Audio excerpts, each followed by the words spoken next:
We have a very, very tight agenda today, so we are going to start. Luckily for all of you, we already did the Pledge of Allegiance, so we are going to go right into member introductions of our Palm Beach legislative delegation. I am State Senator Tina Polsky.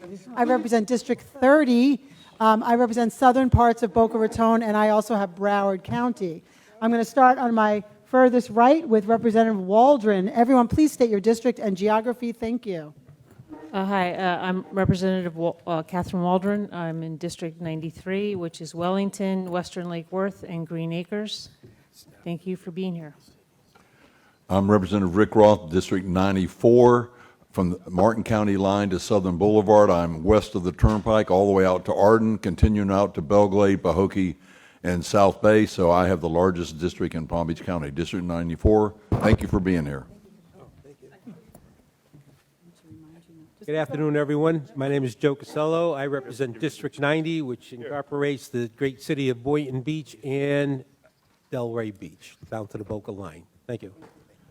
Hi, I'm Peggy Gossett-Seidman, District 91, which is all of Boca Raton, the Barrier Island, Highland Beach, and a portion of western Boca area county, where you can see the ocean from the top tiers of FAU's football stadium. Thank you. Good afternoon. I'm Kelly Skidmore, representative of District 92, which is unincorporated portions of Boca Raton, Delray Beach, and Boynton Beach. And welcome to my district. You are here right in the heart of my district. I'm State Senator Gail Harrell, and I represent Martin County, a bit of St. Lucie County. And in Palm Beach County, I have the honor to represent Tequesta, Jupiter, Juneau, Palm Beach Gardens, Royal Palm, Loxahatchee Groves, Pahokee, Jupiter Farms, and West Lake as well. Thank you. I am Representative Mike Caruso from District 87, which runs from Manalapan, Hypalexa, all the way to Jupiter, and then includes Palm Beach Gardens out to the Turnpike. I'm excited to be here today. Good afternoon. My name is John Snyder, representing District 86, and I join with Senator Harrell in welcoming you to our home district. Cover a good chunk of Martin County up to the north and the northern portion of Palm Beach County, and great to be here. Hello, everyone. I am State Senator Bobby Powell, Jr., representing Senate District 24 in Palm Beach County, starting at PGA Boulevard South all the way down to Lantana Road. We're encompassed on some parts by Jog Road, other parts by the Turnpike. I'm so excited to be here with you all today. I've got Diane Andre Esquire, who is my aide, and also with us is Malcolm Summons. I will tell you that we are super excited to be here. I used to represent this area before redistricting, so for the last 6 years, you may remember me. I saw some of my peeps in the audience, if you will, so I'm glad to be back. And remember this: a life of service is indeed a life that counts. Oh, God. Okay, I'm being admonished to be very quick. So, Lori Berman, I'm Senator from District 26. It's Boynton Beach down to Glades Road, the ocean to the Glade, to Belglade, and includes part of Wellington along the way over. So, very happy to be here with you. Have two of my staff, Abby Ross and Daniel DeLagrange, here today. Thank you. Thank you. I admonish the delegation to be very quick because we have a very full agenda. So we weren't supposed to introduce our staff, but can all of our staffs please stand up, and can we all thank all of you for the incredible work that you all do. It doesn't get done without them. Thank you all. Okay. So welcome to our delegation. I would like to thank Dr. Marlene Sotelo, Executive Director, for the use of this center. And if you would like to give us a few words of welcome, we would love to hear from you. Thank you. Thank you. Before I begin a few welcome words, I'd like to introduce you all to Mrs. Liesel Els. She really is the reason why we are able to be here at this center. Liesel, if you could please. Yes. Her and her husband, Ernie Els, started the Els for Autism Foundation in 2009, and they had a vision of having a specialized place for people with autism so that they would feel safe, honored, and respected, and be able to have the full potential that they have the ability to do. And with specialized spaces, we are able to do so. With 1 in 44 people being diagnosed with autism in the United States, we all have to go together to ensure that there are specialized spaces, specialized curriculum, and very highly qualified staff to ensure that they have the maximum ability to show their potential to us. We've created some specialized spaces here that take into account the needs of individuals with autism across the spectrum. Elements such as lighting, color palettes, acoustics, security, and customized learning labs are at the heart of the design of all spaces here at the ELS Center of Excellence. We have education wings, a beautiful garden that many of you were able to see today. And as most of you saw as you drove in, we have a new building going up, which is going to be a specialized building just for adults on the autism spectrum. It's also going to have a cafe, which will serve as an employment opportunity for adults on the spectrum, as well as a learning lab so that they can then find jobs in the food industry here in Palm Beach County. We are looking forward to the opportunity to grow our campus with a recreation complex. That recreation complex will be in the back of our 26-acre campus. It will have an aquatic center, an indoor gymnasium, as well as a splash pad, which is very important to Mrs. Els, to make sure that even those who cannot swim can enjoy water in the beautiful South Florida weather. We are very grateful to Senator Harrell and Representative Snyder for coming to the Center of Excellence to visit us, to find out more about what we're trying to accomplish and all that we've tried to do here. We thank you so much for your support. We're not finished. We have a lot more to do. We will also have a medical research building here to help move the needle in the world of autism and ensure that everyone has the same opportunity as those who are here served on our campus. With that in mind, I'd like to invite one of my friends here that is served here on our campus. His name is Jack. He's not here yet. I'll tell you a little bit about Jack really quickly, and he's just going to come and say hello. This is a young man who attended one of the public charter schools that are hosted here on our campus. We host 2 Palm Beach County public charter schools right here on our campus. He finished his requirements here and then continued to receive services in our recreation activities as well as in our adult day program. And he really epitomizes what it is to enjoy special spaces for people with autism that are purpose-built just for them. And Jack really enjoys sports. We often have debates because he's a big Dolphins fan and I'm a big Buffalo Bills fan. So we'll see what happens this Sunday to see which one of us are going to be able to be celebrating. And Jack also has enjoyed being able to work at the Marriott in Singer Island. We are partners with them and they've been great in helping us to find jobs for our adults with autism. And with no further ado, here's Jack. So. Hey, Jack. Hey. How are you? Good. Jack, you recently were at Roger Dean Stadium in one of the baseball games, right? What did you do there?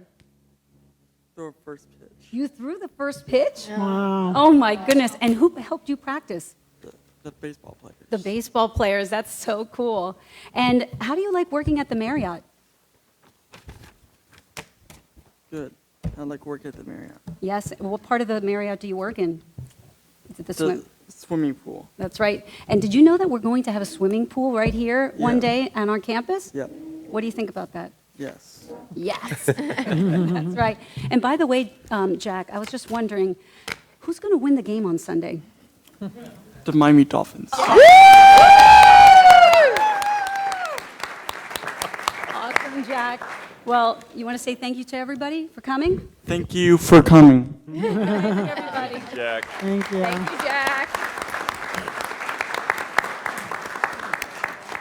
Thank you so much for hosting us. What a beautiful, important, enriching school, and we're so happy to be spending the day here and to learn about it. Thank you, Ms. Els, for making this possible. Thank you, Marlene. Thank you, Jack, for welcoming us. Next, we have a video from Commissioner Maria Marino, who is the county commissioner for this area. We're going to play the video. Taylor, do you have the video? She's working on it. So I guess she today, but we are sitting in her district, so she wanted to welcome us. Here we go.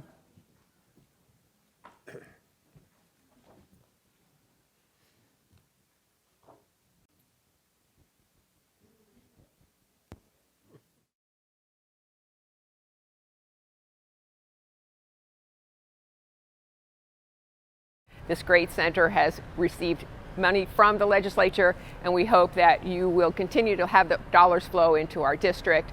Other dollars have helped the Loggerhead Marine Life Center down the road, and also Bush Wildlife Center, the historic Limestone Creek area where you are also sitting right now, and other businesses, nonprofits, governmental agencies, municipalities, and of course Palm Beach County.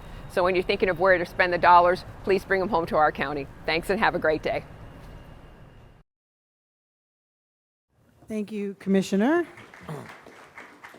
Okay, so a few announcements. Those who wish to speak to the local bills being heard today or would like to speak during public comments will need to fill out a green public comment request form, which is outside, and turn it into Janaea, who is sitting in the front row here. If you could raise your hand, thank you very much. Today's hearing is being live streamed on the Palm Beach Legislative Delegation Facebook page. Replays of today's meeting will be shown on PBC TV, available on Comcast Channel 20, AT&T Channel 99, and streamed 24/7 on the county's website, pbcgov.com. With that, I would ask Executive Director Vicki Nolan to call the roll, please.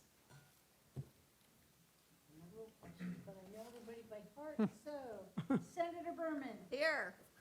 Senator Harrell. Here. Senator Polsky. Here. Senator Powell. He's here. He was here. Representative Caruso. Here. Representative Casello. Here. Representative Edmonds. Representative Gossett-Seidman. Here. Representative Roth. Here. Representative Silvers. Representative Skidmore. Here. Representative Snyder. Here. Representative Waldron. Here. Did I miss anybody? I don't think so. Well done. Have a quorum. Madam Chair, we have a quorum. Thank you. Thank you, everyone, for being here. We've been here all morning, and so this is important work that we have to do for the rest of the day. Are there any local elected officials in the audience that I do not know, see? Please raise your hand. Don't be shy. Please stand up. Michael Barnett. You want to say your name and what you do? Welcome to the County Commission, Michael Barnett. Welcome, Mr. Poole. Okay, thank you. Next. Wait, wait. I'm sorry. Michael Johnson, Indian Trail Improvement District Board President. Thank you for being here. Okay, we did that. Okay, so next we're going to move to our constitutional officer presentation. We only have one, and we are lucky to have Allison Novoa, Public Information Officer and Director of Strategic Initiatives for the Supervisor of Elections Office. Welcome, Allison. Thank you. Good afternoon, everyone. As Senator Polsky said, my name is Allison Novoa, and I am happy to be here. Thank you so much for inviting us today. Unfortunately, Supervisor Link is unable to make it. She is actually out of state at a Florida Supervisors of Elections Executive Committee conference, so I will be speaking on her behalf. With regard to the legislative priorities for the Florida Supervisors of Elections, a complete list will be provided to you once those priorities have been voted on by the Florida Supervisors of Elections. But today I can discuss briefly a couple of those items that you will see on their list of priorities that I just wanted to bring to your attention so that you can keep an eye out for them. First, the mission of our office, the Palm Beach County Supervisor of Elections Office, is to ensure that every eligible Palm Beach County citizen registers to vote and that every eligible vote is counted accurately and timely. Florida is the #1 gold standard currently when it comes to elections. We are the nationwide model for election administration and for the timely reporting of election results, accurate and timely results. And that is because the current law allows voters 3 different ways to vote. Current law also dictates the timeline in which our office can prepare those ballots and also process them. So the current law, as it relates to the 3 different ways to vote, is what allows our office and Florida as a state to be the gold standard.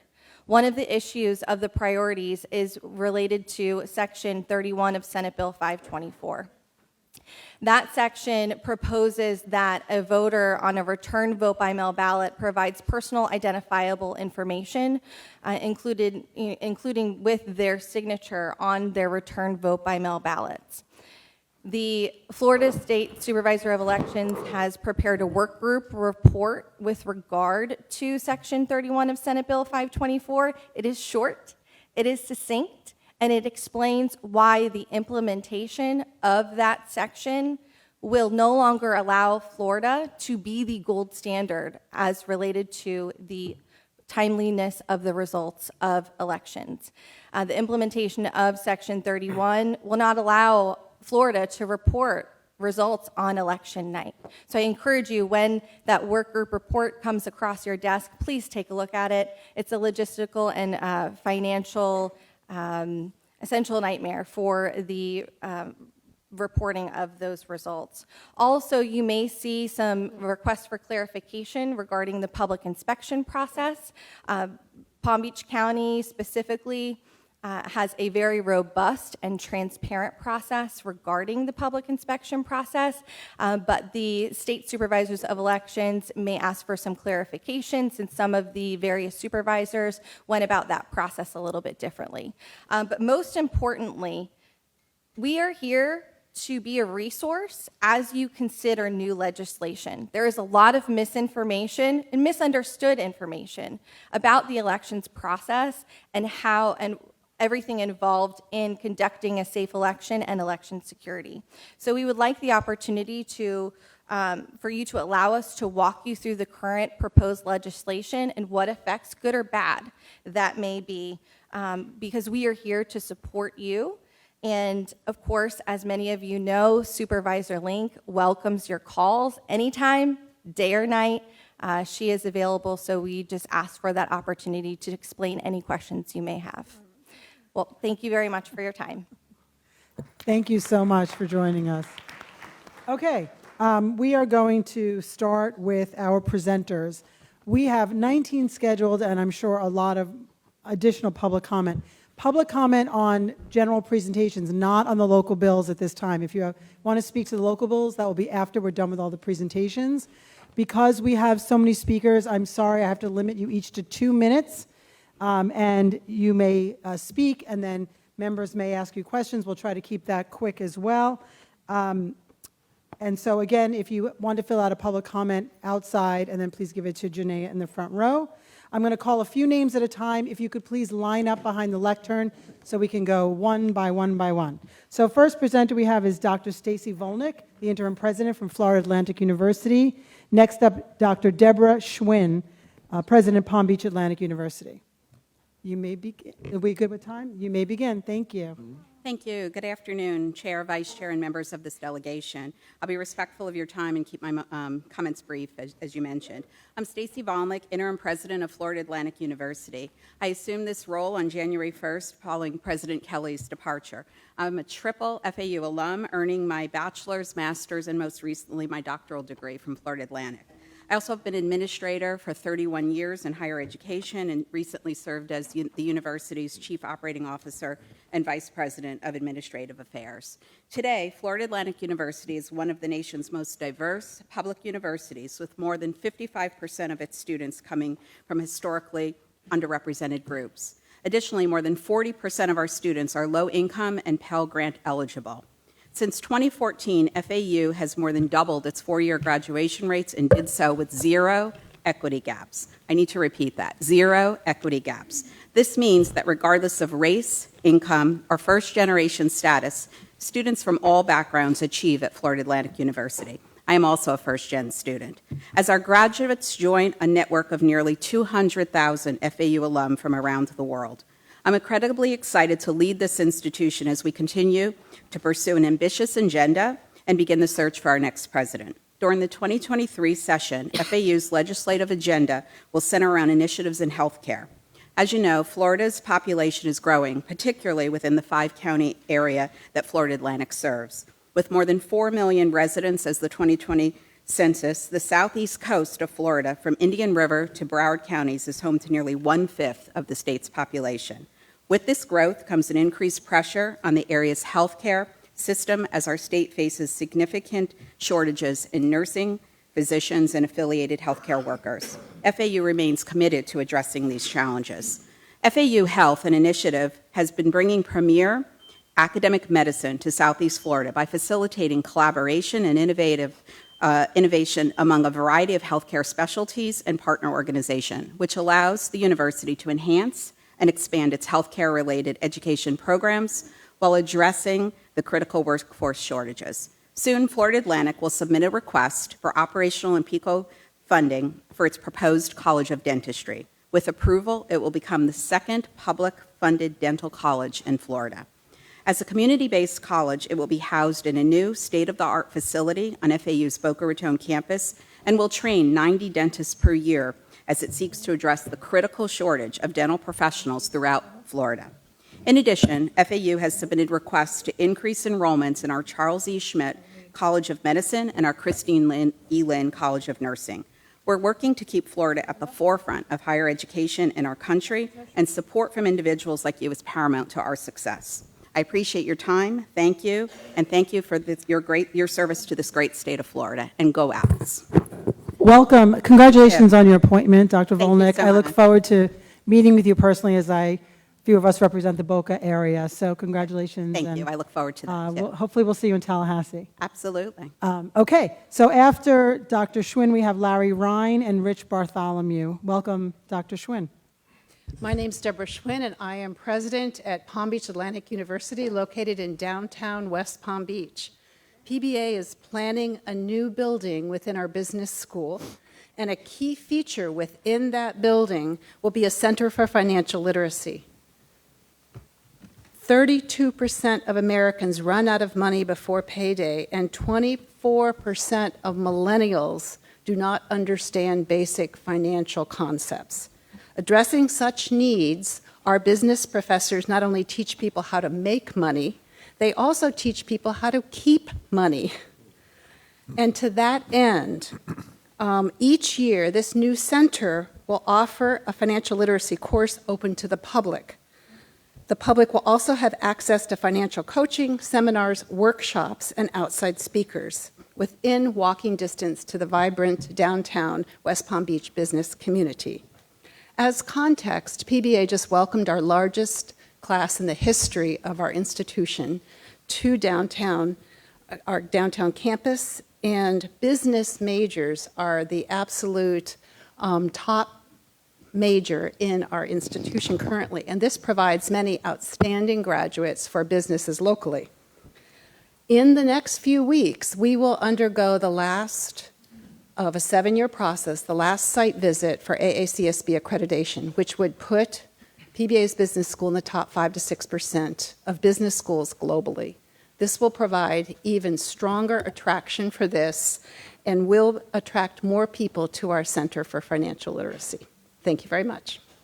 Thank you very much. It's very nice to see you again, Dr. Schwinn.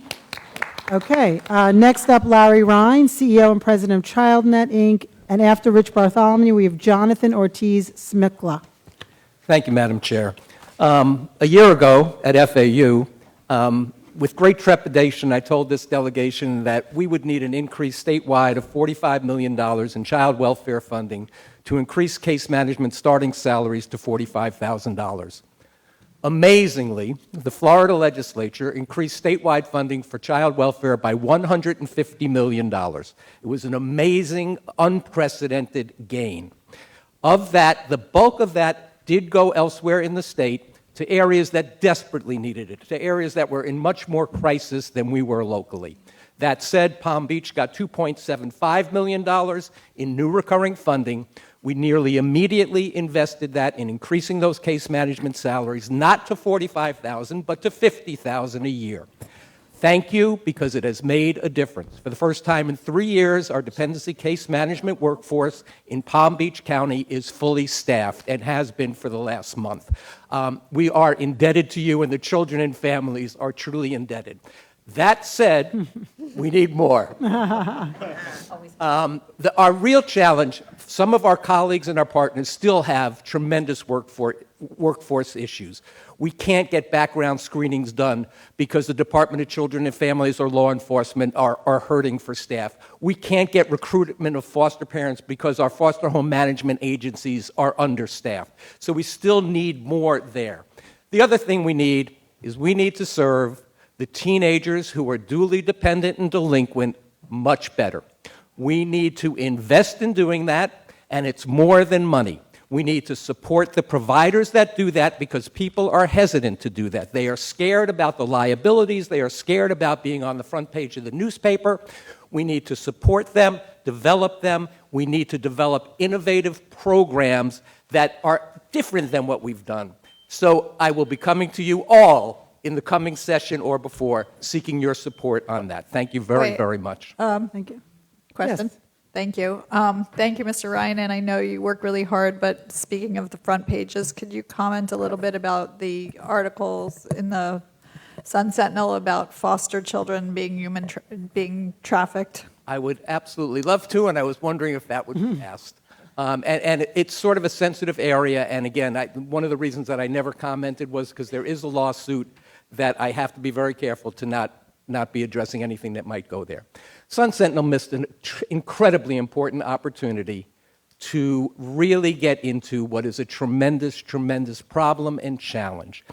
If you read those articles, and just to put people's minds at rest, no Palm Beach children and no Broward, no South Florida children were really mentioned in that article. The tragedy that was mentioned was a girl from Jacksonville. But the tragedy is that we did, or the providers did everything they could to help that young woman. She was at a safe house in Jacksonville, which is a program created specifically to serve children with that challenge. But her challenges are so significant, and they go so far back. She was taken from her parents who had severe substance abuse challenges when she was a child, placed with her grandmother. Her grandmother, understandably, for a child that had been through that trauma, couldn't really handle her when she became a teenager. And then she sought some miracle in foster care, and there's no miracles. We need to come up with a way to figure what do we do. And so then she was at this program. You can't keep her there. You can't securely restrain or detain her.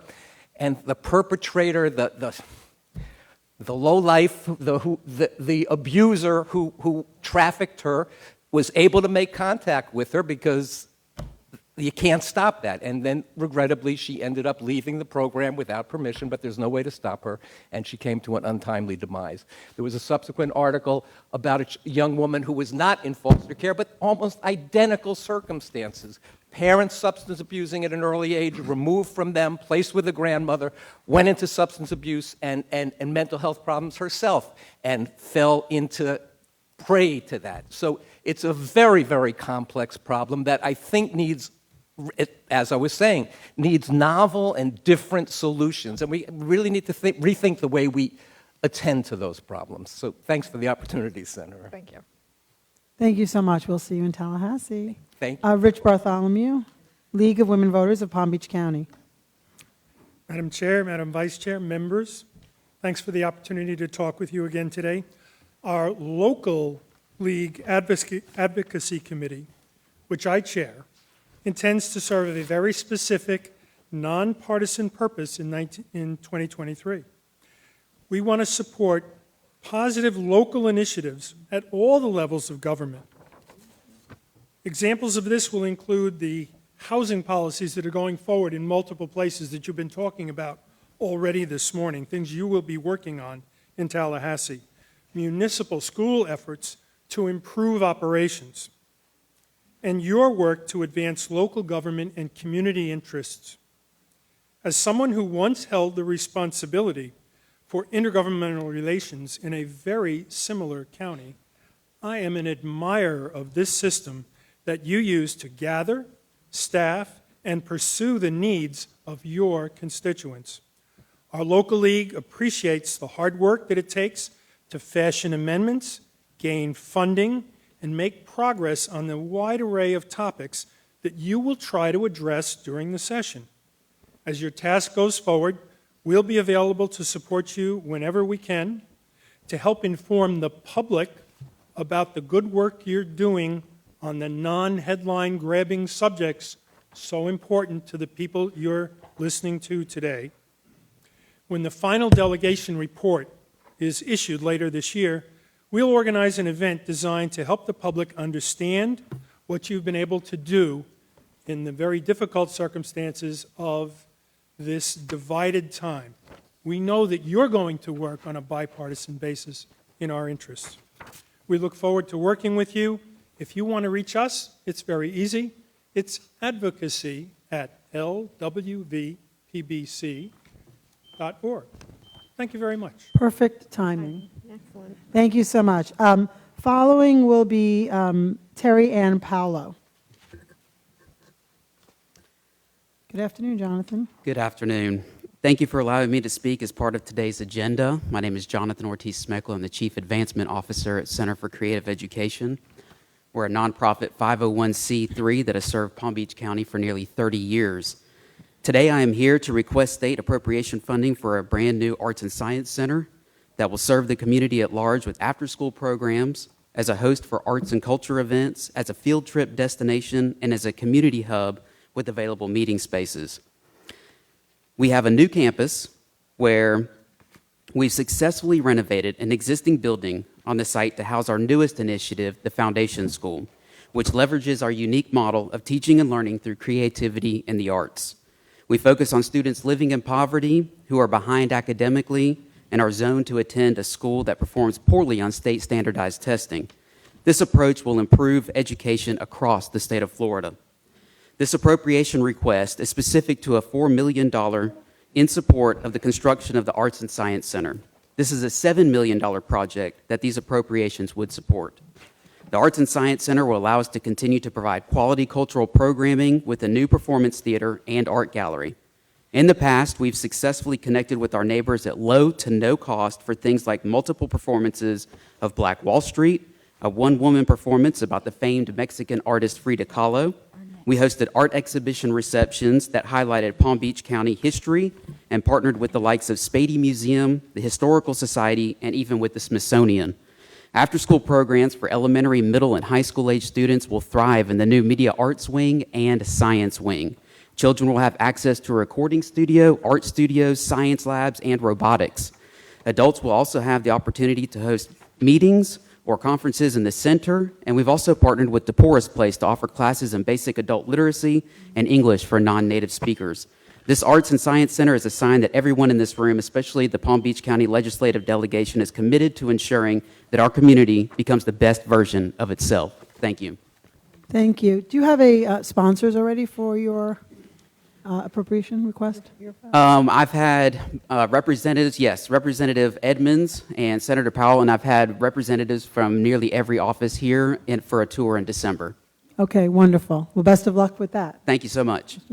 Okay, after Terry Ann Paolo, we have Gail Ladd and then Rena Taylor. Terry? Good afternoon. My name is Terry Ann Paolo, and I'm here on behalf of the Treasure Coast Regional Planning Council, which comprises of Palm Beach, Martin, St. Lucie, and Indian River counties. I'm here today to ask for your support on issues and also here to offer our support to you.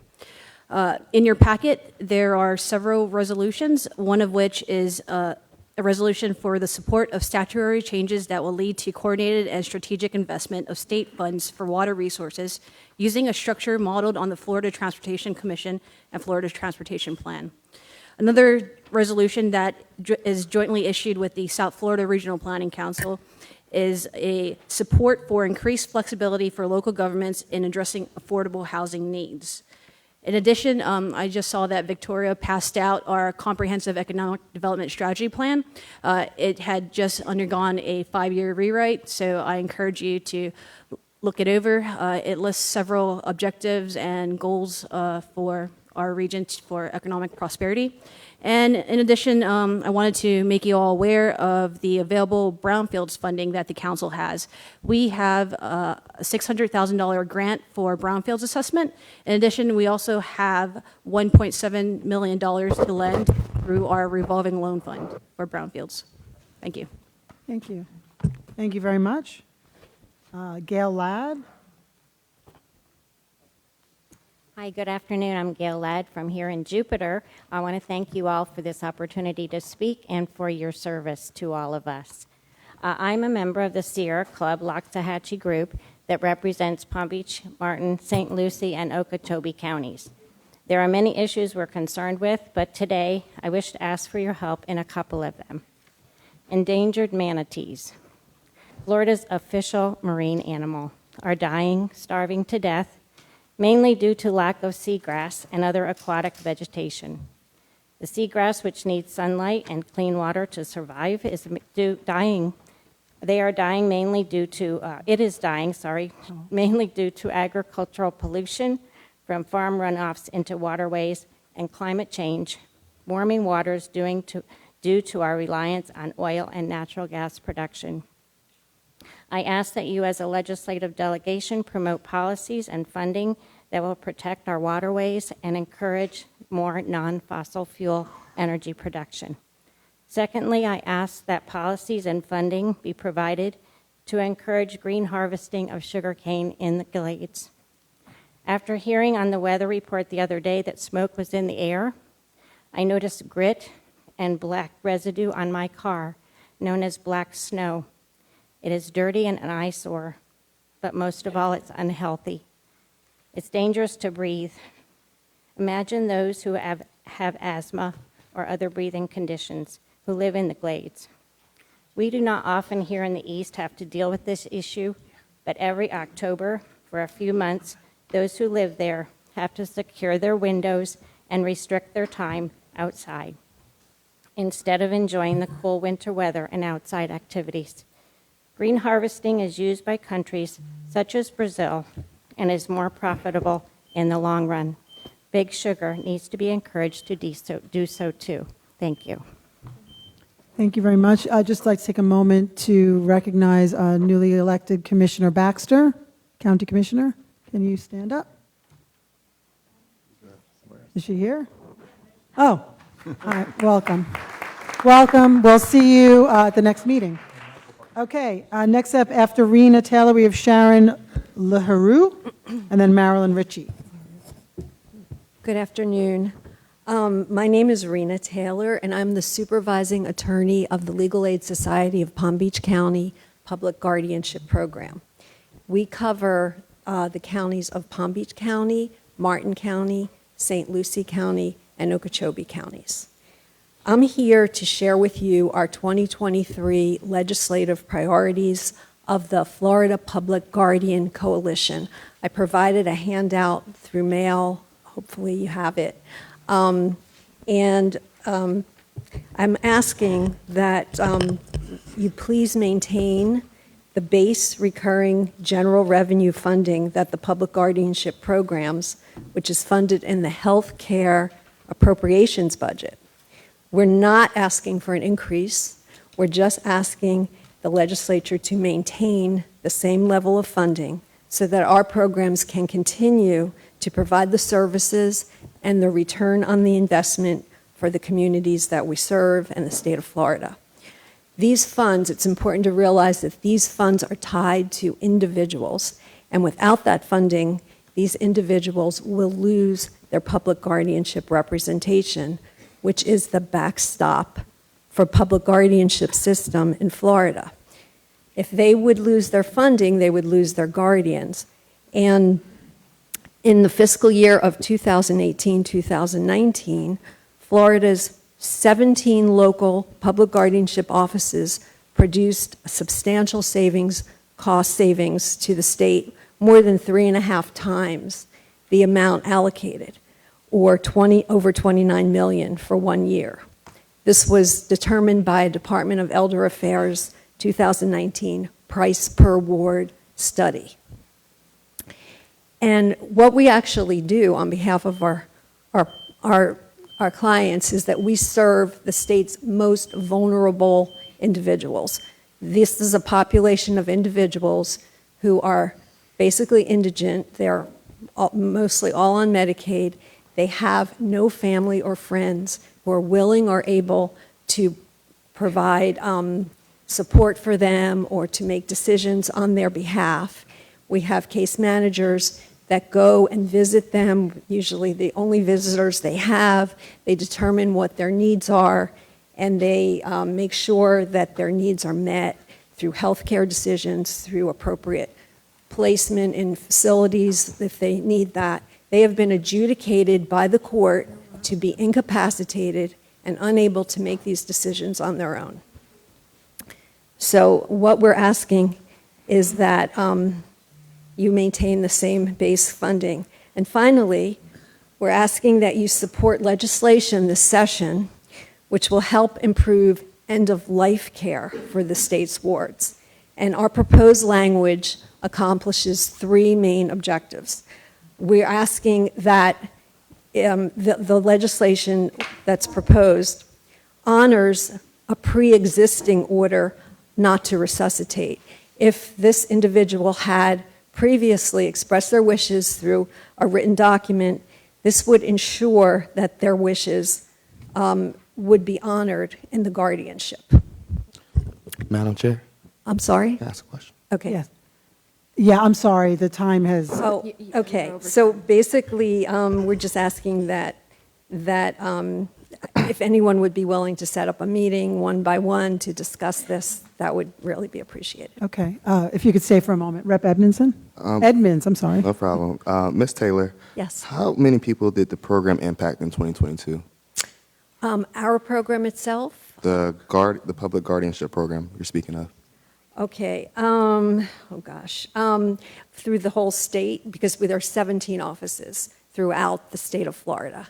So, You could give me local numbers or statewide numbers, either or. yes, on the legislative priorities that I provided says that there are approximately 3,000 wards being served statewide, and with an annual return on investment of approximately $23 million. Thank you so much.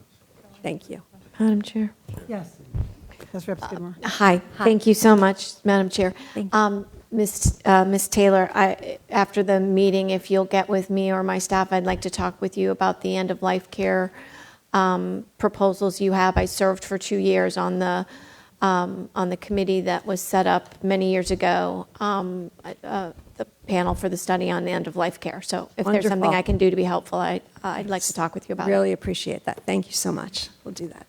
Excuse me. Rep. Caruso? Thank you, Madam Chair. Ms. Taylor, I'm running a guardianship bill. I might have filed it yesterday, but if you want to get together with my staff and with the wording that we'd like to consider that for you. Perfect. Thank you. I will do that. Thank you so much. Anyone else? Okay, thank you very much. Ms. LaRue. After Marilyn Ritchie, we have Dave Lawrence. Hi, good afternoon. I'm Sharon LaRue, President and CEO of 211 Helpline. First, I want to thank you all for your ongoing support in attempting to address the increased need for mental health services in this community, and special thanks to Senator Harrell for your ongoing advocacy of our services over many years. I'm here today to ask for your support of our $2 million appropriations request, which is needed for a couple of key reasons. One is a dramatic increase that we've seen in the need for our services, as well as the fact that we're in a facility currently which is aging and in disrepair. By way of background, we are, as you know, the 24/7 helpline and crisis hotline for this entire region, serving Palm Beach, Martin, St. Lucie, Okeechobee, and Indian River 24/7. Across the nation over the past 15 years, we've seen an alarming trend in the increased suicide rate. This helped prompt, in part, the designation of a new, shorter, easier-to-remember number, 988.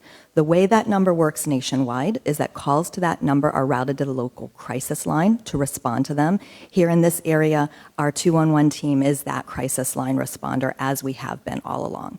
We are being told that with this new designation, however, that we should expect significant increases in volume. Since the launch in July, we've already seen calls on that line increase by 70%. Already, our team is responding to over 100,000 requests for help each and every year. Of those requests for help, an average of 10 a day are life-saving suicide-related calls. So again, with these increases, the expectation is that our call volume overall could triple over the next 5 years, and in order to respond to that, it will be necessary for us to double our staff. So given that, yes, you can see that the need is great, and that brings us to the $2 million request from the state of Florida. I timed it for 3 minutes. I'm so sorry. Okay, we need a new building very badly. Thank you so much. Good ending. Is that an appropriation request? It is. It is an Okay. appropriations request. And have you already? We do. put We it have out? it with sponsor Senator Harrell. Excellent. Okay.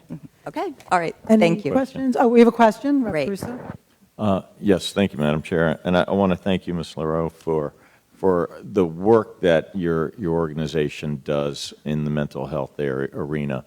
It's so tragically needed, and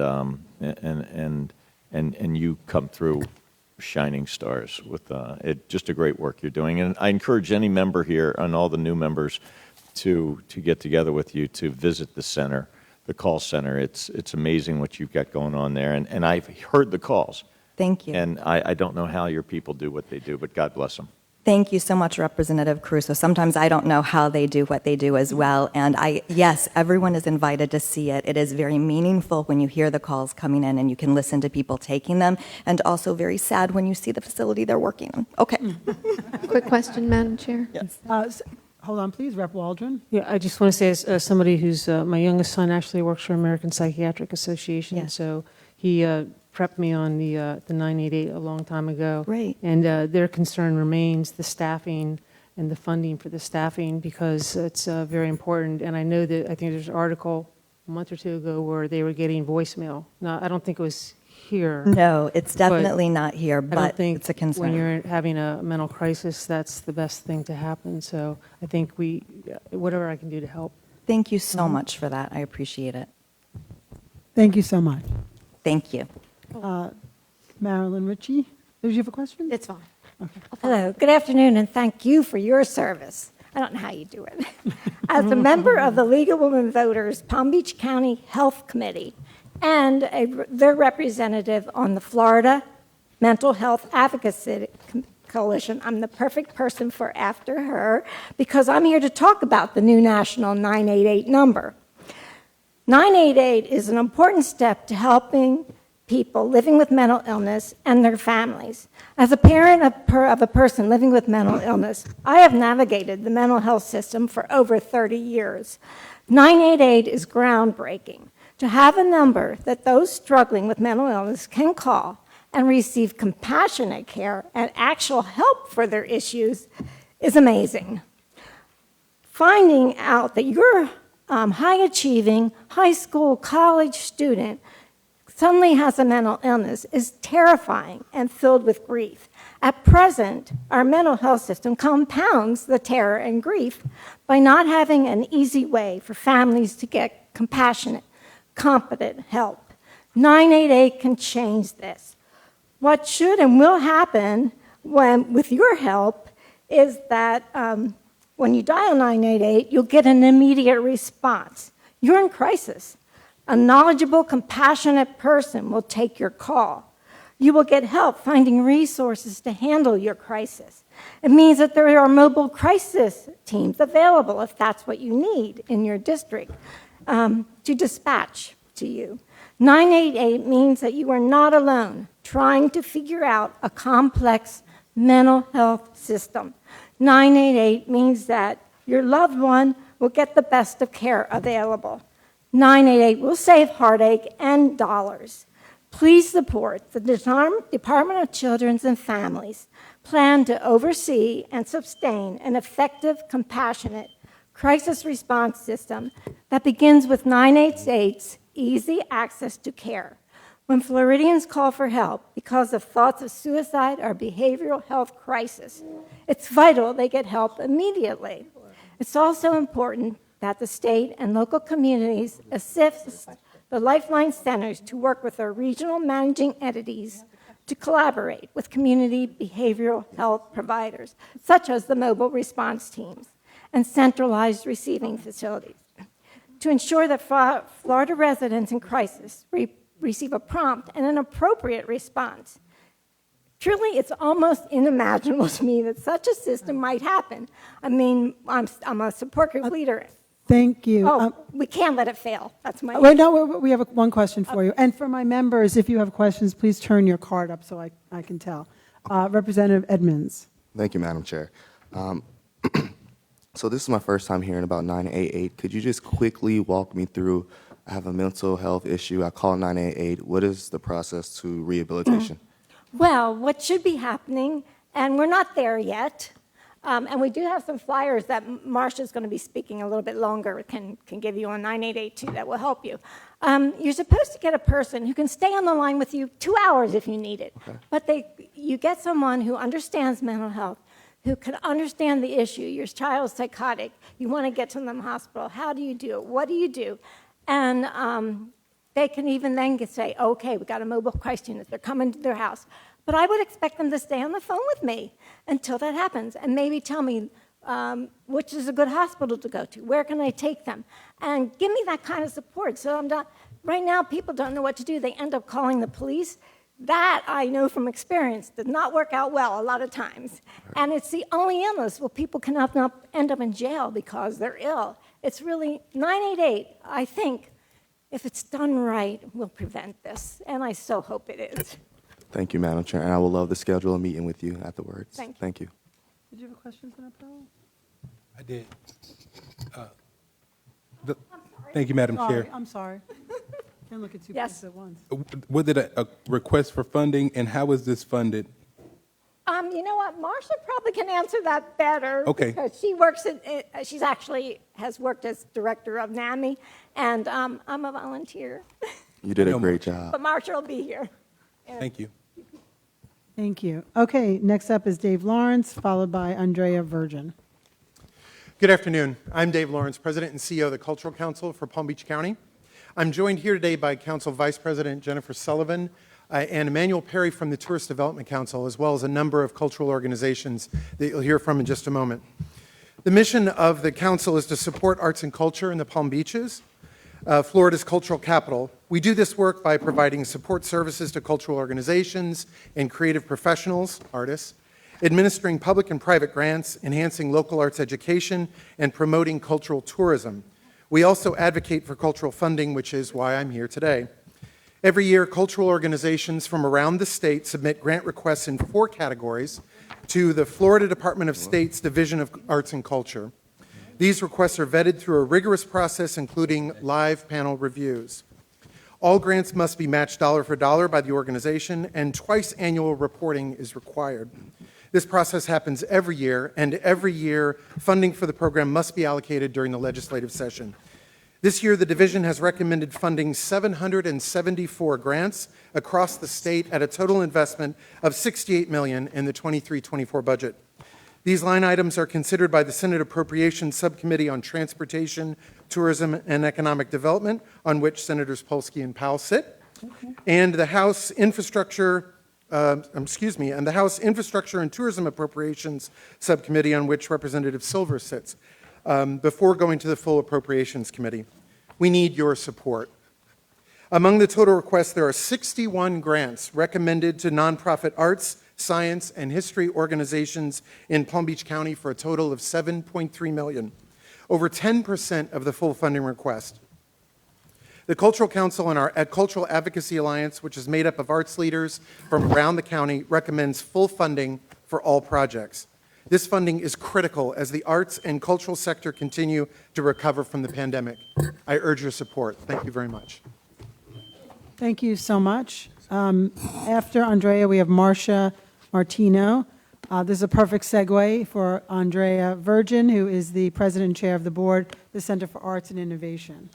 Thank you, Madam Chair, and thank you to all of you here today. My name is Andrea Virgin, President and CEO of the Center for Arts and Innovation, a next-century creative campus proposed in Boca Raton, whose mission it is to inspire and propel innovators, creatives, students, and audiences toward breakthrough innovation, invention, insight, and experience. Our organization is comprised of 12 board members and an advisory council of over 30 local and regional cultural organizations major educational institutions, health and wellness partners, hospitality anchors, and major businesses, ensuring that the center, while it will be one of the first of its kind in the U.S., still and importantly meets the needs of this community first and foremost. Since the project's inception in 2017, the following has been accomplished in bringing this vision to reality.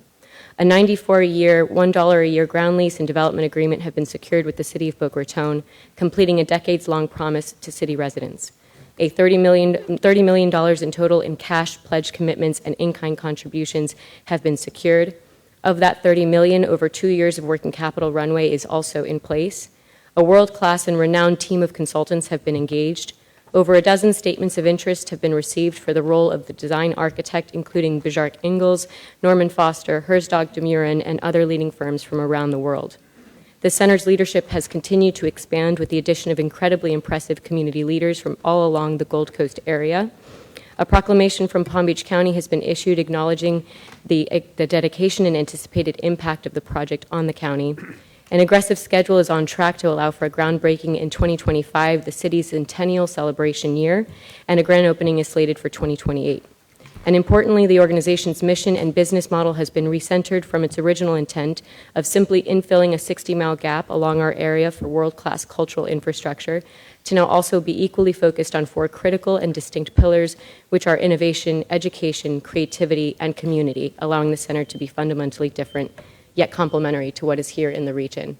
And I urge your support. Thank you very, very much. Thank you. Representative Gossett-Seidman. Yes, thank you, Senator. I wanted to add that I have been basically going to Meisner with my family for 26 years, and this project was 30 years ago on the books and is now coming to fruition, so I encourage everyone to take a look at it. I met with Andrea and Andrea yesterday. It's fabulous, and thank you very much for all your work. Thank you very much. Thank you so much for coming. Appreciate it. Thank you all very, very much. After Marcia, we have Emerson, Sophia, and Lily. Hi, thank you for this opportunity. Welcome. My name is Marcia Martino. I live in Lake Worth Beach.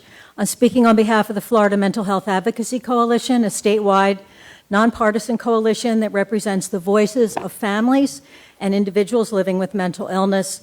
I'm also with NAMI Palm Beach County, which is a member of the coalition.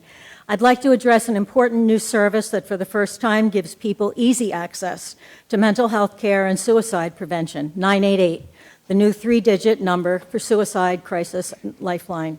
Since July 2022, anyone can call, text, or chat 988 in English or Spanish and talk with a live call taker who's trained to help people in the midst of a mental health or substance use crisis. Veterans can also access the Veterans Crisis Line through 988. The 988 Lifeline Centers, combined with mobile response teams and crisis receiving facilities, gives our communities a safer, less traumatic, and more economical way to access behavioral health care. As a NAMI family member who also works directly with families who have loved ones in crisis, I can tell you that many families, including my own, have lived for years in stressful and challenging situations because of their fear of calling 911 and involving law enforcement. 988 is the answer to our prayers. 85% of 988 callers' issues are resolved on the phone, saving the expense of sending any kind of first responder. An effective 988 system means that law enforcement, emergency rooms, Baker Acts, and homelessness are reduced. It also means less trauma for the individual in crisis and their loved ones. We're thankful to the Florida legislature for allocating temporary federal resources last year to strengthen the state's 988 Lifeline centers.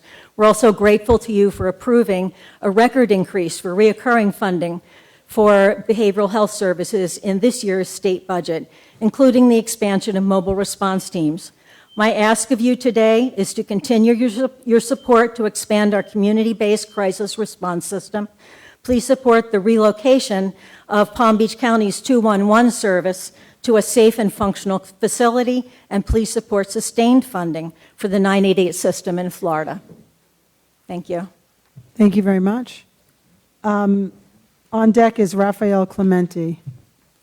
I have flyers for 988. Can they be given out? Ladies, welcome. Please introduce yourselves. Welcome, ladies. It's a little tall for me. my God, it still is. Sorry, I'm a little short. Okay, that does. Okay. Good afternoon, everyone. Today we wanted to bring to your attention an issue that is oftentimes overlooked. We are going to be talking about menstrual hygiene products and period poverty. Before we start, I wanted to note that we purposely use the term menstruators because cisgender women are not the only people who get periods. This includes transgender and non-binary individuals, and we are against discrimination of any form. My name is Emerson Ferry, and I'm a junior at Suncoast Community High School, alongside Sophia Antony and Lily DeMera. I am thrilled to be here again presenting on this important topic. I am the president of the Coalition Against Period Poverty. CAP was founded in May of 2020 with the purpose of advocating for a statewide policy that would provide dispensers filled with pads and tampons in school restrooms at no cost to students. I currently live in Jupiter, Florida, and am a constituent of Representative Michael Caruso and Gail Harrell. We would also like to thank Representatives Skidmore, Casello, and Silvers, as well as Senators Polsky and Berman and Harrell for co-sponsoring the Learning with Dignity bill in the past. We really appreciate it. This bill will require that Florida public schools provide cost-free period products in schools. Due to global circumstances, there are many factors that can interfere with our academic success, and having a period, something that is completely out of our control, should not be one of them. Having pads and tampons that are easily accessible in our school restrooms will ensure that students who get periods have trouble-free access to these products and are able to continue our academics feeling clean and confident. After spending 2 going on 3 years in CAP, I've been able to see firsthand how our efforts have helped individuals in our community. It is important to acknowledge that there are many who cannot afford to have period products, and it would be extremely negligent for us to ignore the fact that people's financial situations have only gotten worse due to the pandemic.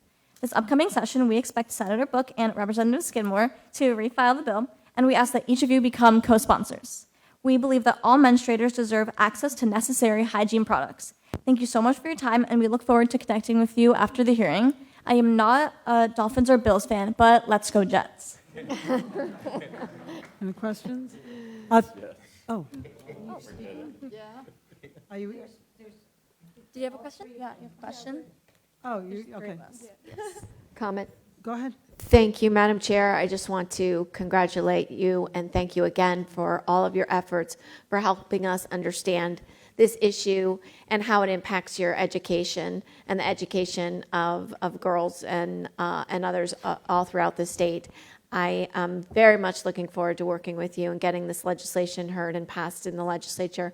But on the other side, I'm also looking forward to working with education foundations across the state to work with their school districts and make sure these products are available in any type of a public-private partnership as well. So thank you again for everything you're doing. Thank you for having us. Madam Chair. Yes, Senator Powell. I echo the sentiments. Thank you all, especially young ladies coming up here to speak about this very important issue. I know it's difficult to be advocating, especially this young, and this is a very important issue, and we're thankful that you are here today. So we appreciate you. Thank you. Hold on, Rep. Casello. Thank you, ladies. Good to see you again. I commend you for your advocacy on this. It's a subject that we really don't talk much about, but it's well needed. And the three of you, we've seen you other legislative, and I commend Representative Skidmore for taking this on, and I'm going to be proud to co-sponsor it again this year. Thank you. Senator Berman. Thank you, Madam Chair. I was on a phone call with Emory the other night, and I know you are a high school senior, and I just wondered if all of you are high school seniors, and I do commend you for being at this young age and being such good advocates. Yes, we're all actually high school juniors at Suncoast. Yes. Wonderful. Even more impressive. Thank you.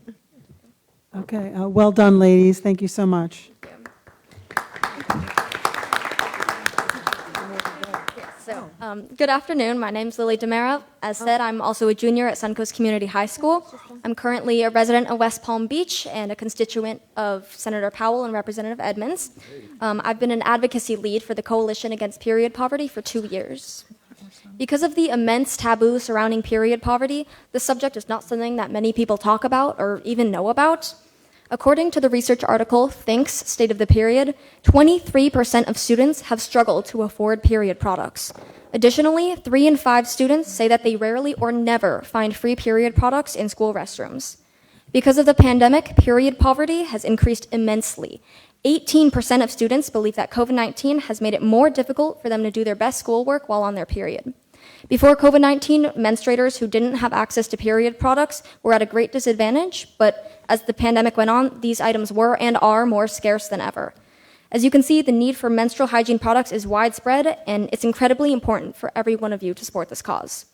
All of these statistics are heart-wrenching examples of period poverty, which, once again, is the inadequate access to pads and tampons.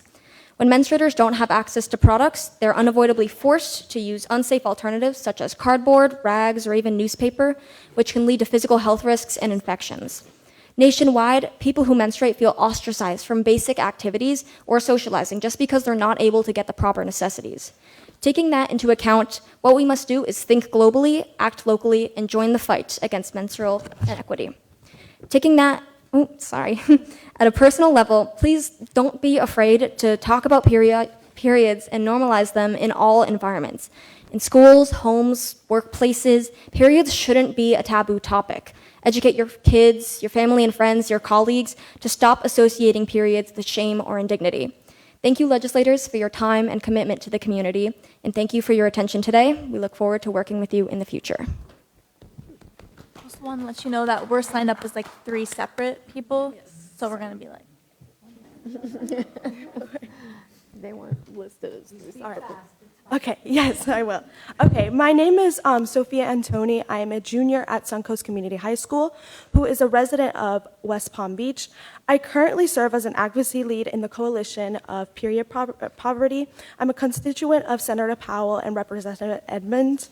To combat period poverty, work has been done on a global, national, and local scale. Scotland was the first country in the world to make period products completely free for everyone in need. Supermarkets across the UK are also providing free period products as well. Another great example is New Zealand, which made period products free in public schools nationwide in the year 2021. We must continue to combat the stigma that surrounds periods. In a poll conducted across the United States commissioned by Thinks, an astonishing 58% of women have felt embarrassed about their periods, and 42% have been shamed by someone else about menstruation. There is a direct correlation to students missing school because of their periods. 1 in 3 menstruating students in America have missed class due to lack of access to period products. California, Hawaii, Delaware, Maine mandate schools to have free period products in their classrooms in grades 6 through 12. A nationwide study found that 84% of menstruators aged 13 to 19 have or know someone who has missed school due to lack of access to period products. We are striving to implement this requirement in our Florida schools as well. So far, Florida has already joined 21 other states to end the discriminatory tampon tax. Your attendance today shows that you care about the bright futures of our students in Florida. You can help by co-sponsoring the Learning with Dignity bill, voting yes on the bill if it comes to your committee, while encouraging others to do the same and support local pilot programs or menstrual equity organizations for immediate impact. Please prove that you care about this pressing issue and show us your support for the bill today. Thank you so much for your time. Thank you, ladies. Well done. Up on deck is Andrew Cato and then Jason Morales. Welcome. Good afternoon. Rafael Clemente. I'm the Executive Director of the Downtown Development Authority in West Palm Beach. You've probably heard about West Palm in recent times as being dubbed as the Wall Street of the South, with thousands of new jobs and hundreds of millions of dollars of investment pouring into our city, which is incredible and a great fortune. However, we are confronted by a growing challenge with homelessness and mental health on our streets and in our public spaces. Not surprisingly, we heard from several speakers before me today about the growing mental health crisis, and I'm here to bring this to your attention today, that not only is it playing out in homes, it's playing out in public spaces, because many of the individuals who are struggling with mental health end up homeless on our streets. Men and women that are incapable of managing their lives in an effective way almost invariably wind up on the edge. With our affordability crisis for housing right now, it is at an all-time high. I've been the director of the DDA now for a while now, for over 10 years, and I have not ever seen the issue as troublesome as it is right now. I've spoken with Senators Powell and Berman about this, and I'm here to bring this issue to your attention and ask that as you go back to Tallahassee, policies that support people with mental health challenges, policies that protect affordable housing, policies that enable our criminal justice system and judicial system to manage this problem more effectively are critical. It's a critical thing. And it's not just a human issue. That's the biggest part of it, these folks that are struggling and suffering. It's a quality of life and an economic development issue. Just earlier today, I was in a meeting with our mayor, with a team of investors that have invested about $150 million in downtown, and they are not able to secure tenants in their building because of what they're seeing on our streets. So thank you for your attention. Thank you. Madam Chair, Yes. a quick You didn't question. follow the rules. Oh, card. Card up? How am I supposed to know? No, I was asking. Let me ask you this question, Ms. Clemente. Is it possible, I know we had talked about maybe a work group to put together some type of appropriation requests for a program to help mitigate this, maybe this month as we're getting ready to go into Tallahassee? Just because as you and I have had this conversation, and I work downtown in West Palm Beach, and sometimes I walk to get my lunch, and we are seeing a growing number of, an increased number of people who are homeless on the streets in downtown. Is that something that you think we'll be able to do maybe this month? I know you're working on it, but. Yes, Senator Powell, yes, we would jump at that opportunity. I think in the immediate term, programs like community court and alternatives to routing these individuals through the criminal justice system when they are repeat offenders, and these are low-level crimes primarily, occasionally not low-level. But in my opinion, and speaking with experts, I'm an urban planner, I'm certainly not a social worker or someone who's an expert in the homeless crisis, but permanent supportive housing for people who cannot likely take care of themselves is the real solution to homelessness. And that's a high hurdle to clear, but it is a necessity, and it seems to be that the places that have done this effectively, like Houston, Texas, that is a significant piece of their program. But on the ground now, community court, funding for mental health services, as we've heard from others, is critical to addressing this problem. Thank you. Thank you. On deck is Jason Morales, then Karen Moran. Good afternoon. It is a great pleasure to speak to you on behalf of art and culture in Palm Beach County and the financial support the state of Florida provides to the many not-for-profits in this area. My name is Andrew Cato, and I'm the producing artistic director and chief executive of the Maltz Jupiter Theater, a building I know very well as I've been there for 18 years. I'm Florida raised, having attended Jupiter High School and Florida State University, and I put myself through college working at the Burt Reynolds Dinner Theater as a waiter. Yes, the very theater I'm running today. The support I received from Mr. Reynolds allowed me to write my first musical in my early 20s there. And after graduating college, I had the privilege of working on Broadway on groundbreaking musicals and Pulitzer Prize-winning plays over a decade. I also was the coordinating producer of the Tony Awards for 13 years. I'm very lucky because with these opportunities, I've been able to fulfill my life passion. But opportunity is not an accident. When communities have access to the arts, lives are transformed. That was certainly the case for me. But when you consider the thousands of lives affected by the art and culture of our area provides with organizations such as the Norton Museum of Art, Drama Works, the Kravitz Center, Palm Beach Opera, Palm Beach Ballet, the Flagler Museum, and so many others, it is hard to dispute that these opportunities enrich all of our lives.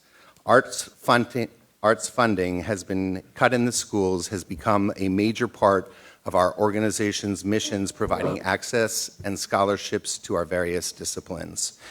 And what is even more thrilling is that outside of our beautiful beaches and occasional rounds of golf, our arts organizations are destinations for people to be entertained, but more importantly, learn more about their history, get in touch with their emotions, heal, or learn about an opposing point of view. And in our effort to accomplish that, economic and business activity is generated and tourism thrives. Receiving money from the state of Florida is an investment in the people who live here in Florida, whether it provides an elderly patron an opportunity to donate their time and talent as a volunteer, which gives them purpose, or the 8-year-old Guatemalan boy who joyfully walked past me in the lobby telling his friend, oh, this is what a theater looks like.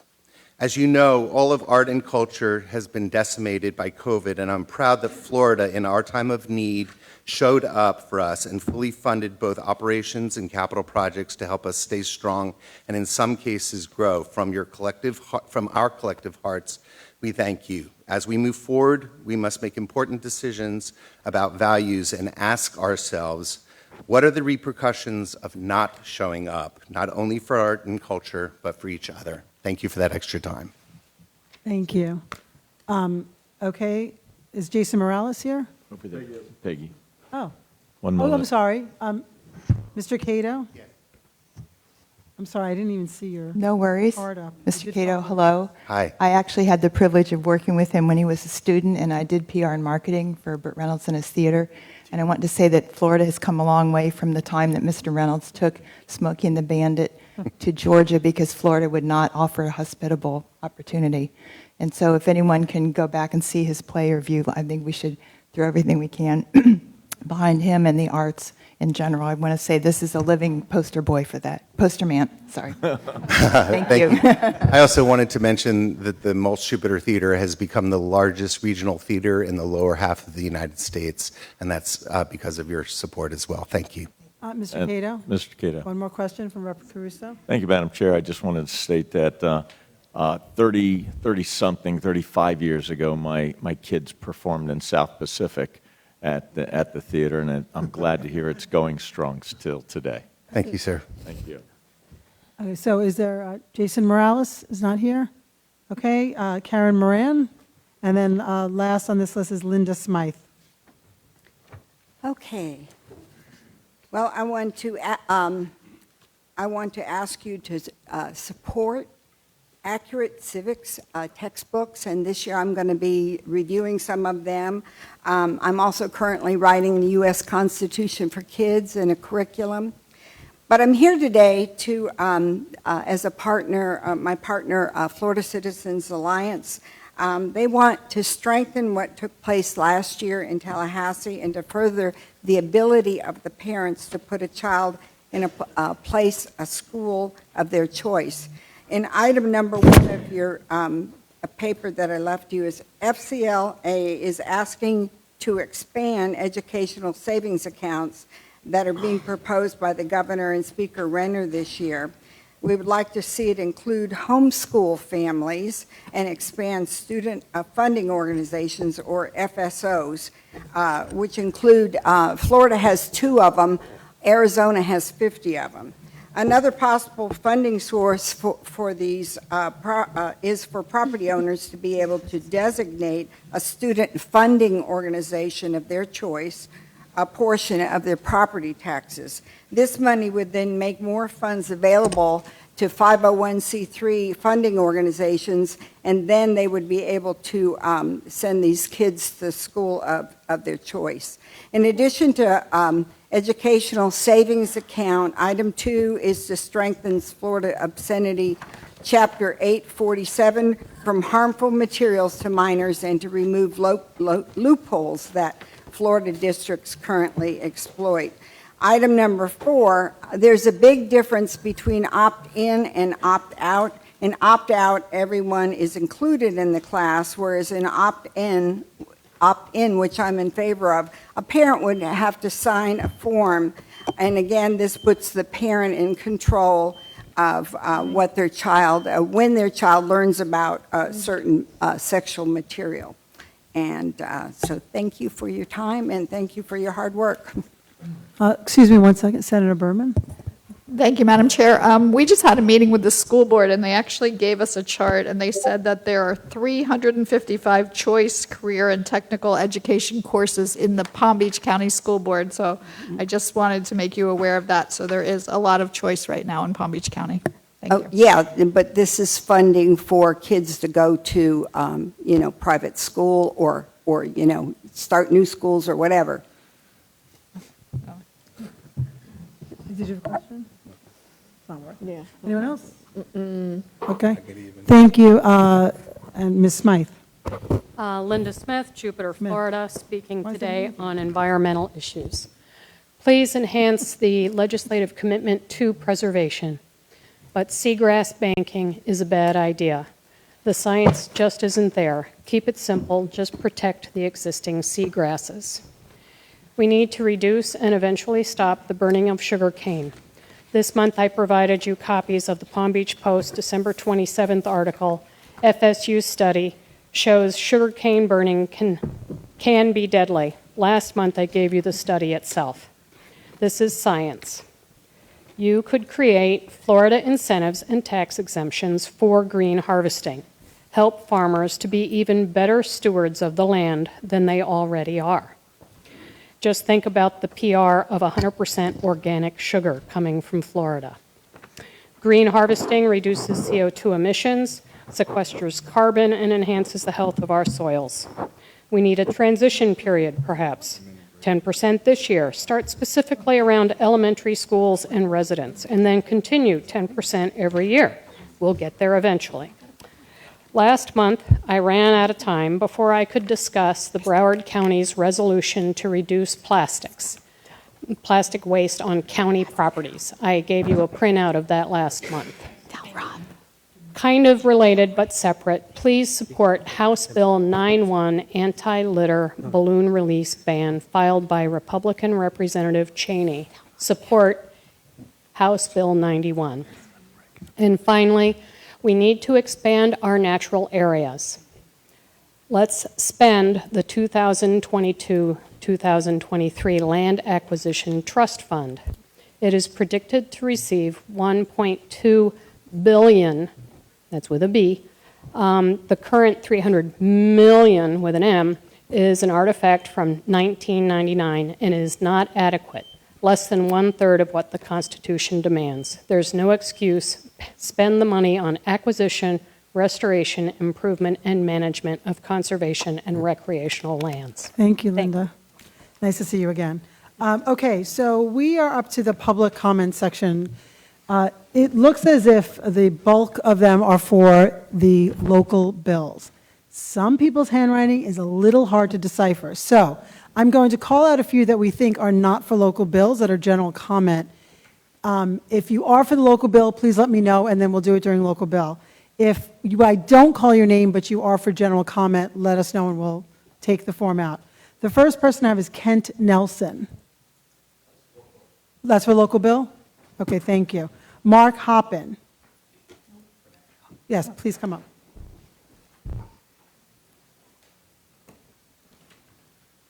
Okay. Oh, yes, and sorry, thank you. These are 2 minutes as well. Thank you very much. Thanks. Hi, I am Mark Hoppin. I am the CEO for Albert Jewish Family Service. When I am not picking up fallen name cards, I'm also the CEO for an agency that serves from Boynton Beach to Vero Beach. We serve about 12 to 13,000 of your voters, your constituents, with a variety of human services around mental health, around older adult care, people with disabilities, and we have a call service as well, a community access lifeline. I want to thank Senator Berman for her support of us for many years now, Representative Caruso, Representative Silvers, who's not here, for supporting our requests in the past. We do have 5 requests that we've actually put in. What is unique about ours is only one of them is exclusively for our agency. We have partnered with 3 other Jewish Family Service agencies on 2 of our requests around mental health and around older adult care. We're partnering with the ARC here in Palm Beach County around providing mental health services for people with disabilities, and for mental health first aid, which is a program we feel very strongly about. We're partnering with an agency in Pinellas County called Directions for Living, and so we are looking to. You'll see the numbers; they look a little bigger, but keep in mind that's not just for our agency; it's for multiple agencies in South Florida or in different parts of the state. I just want to say that I've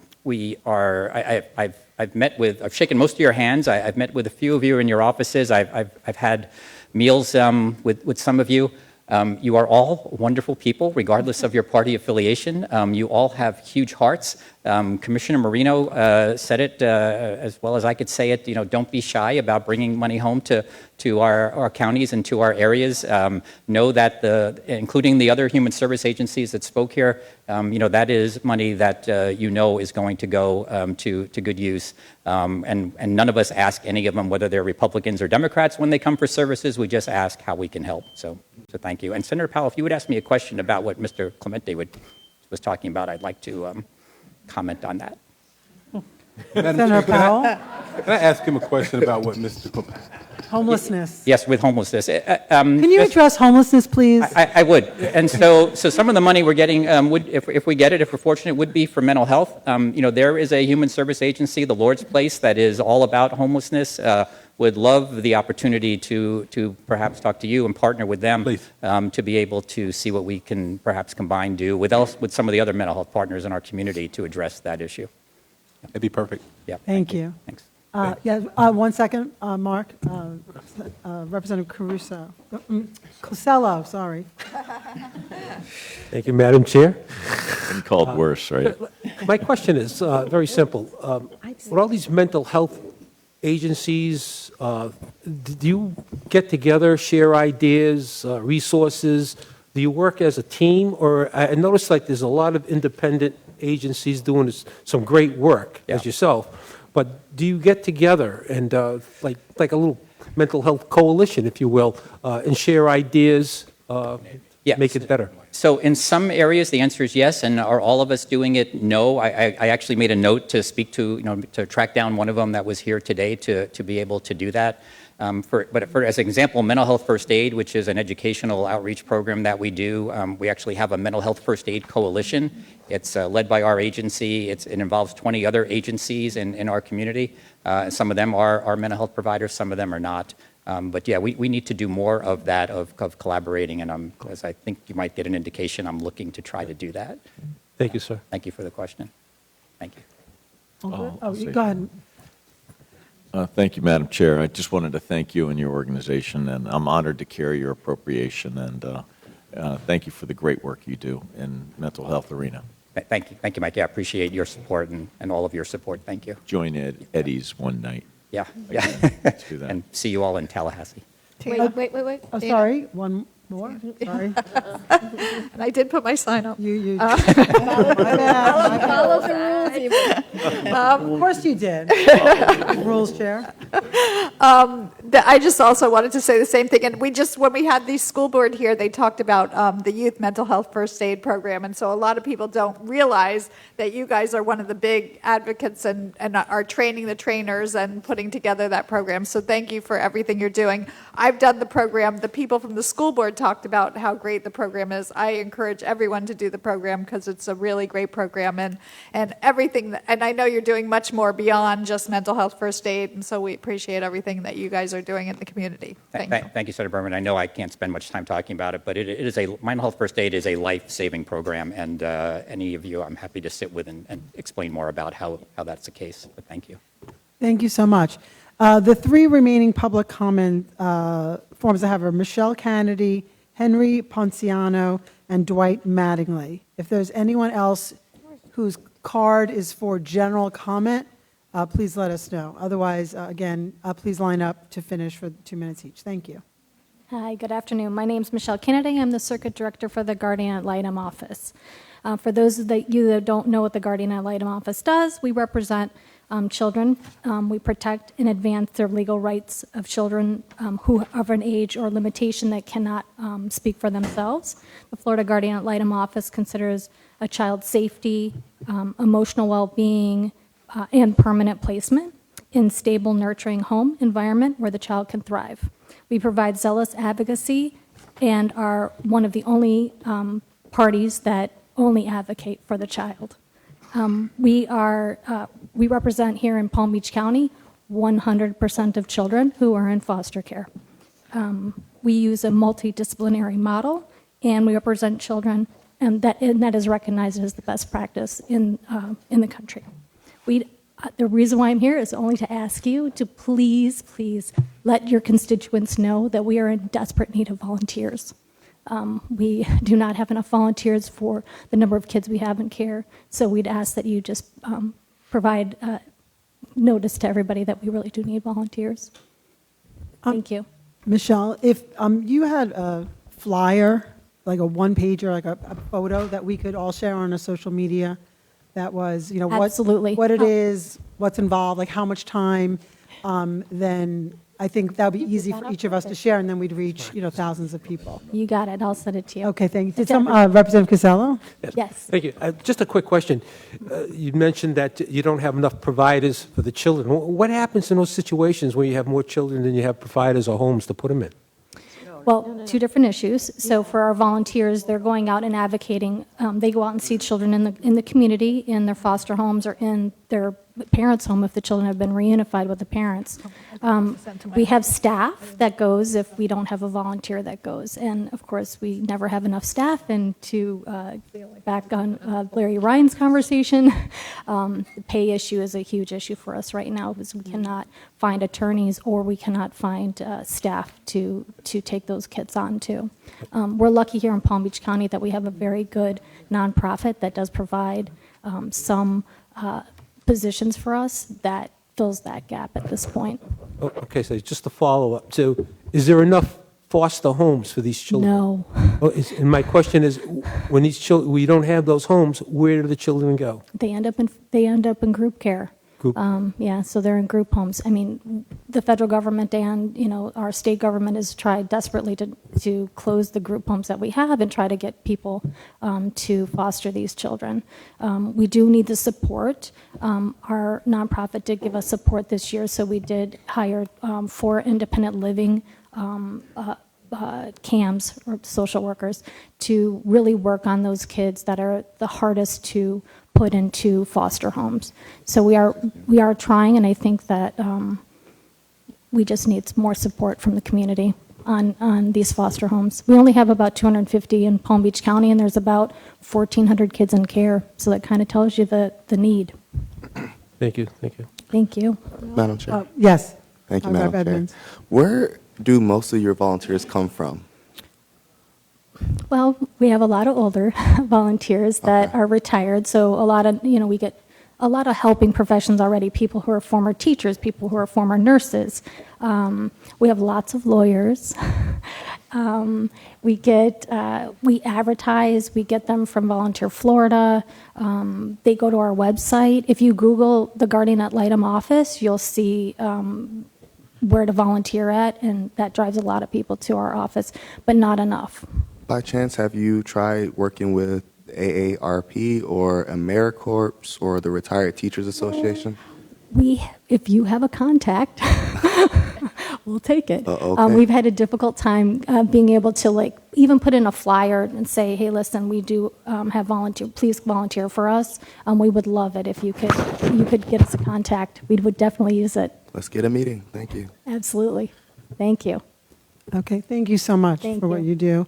Henry Ponciano and Dwight Mattingly. Good afternoon. My name is Henry Ponciano. I'm here from the ARC of Palm Beach County. Thank you, Mark, for the shout out and the collaboration.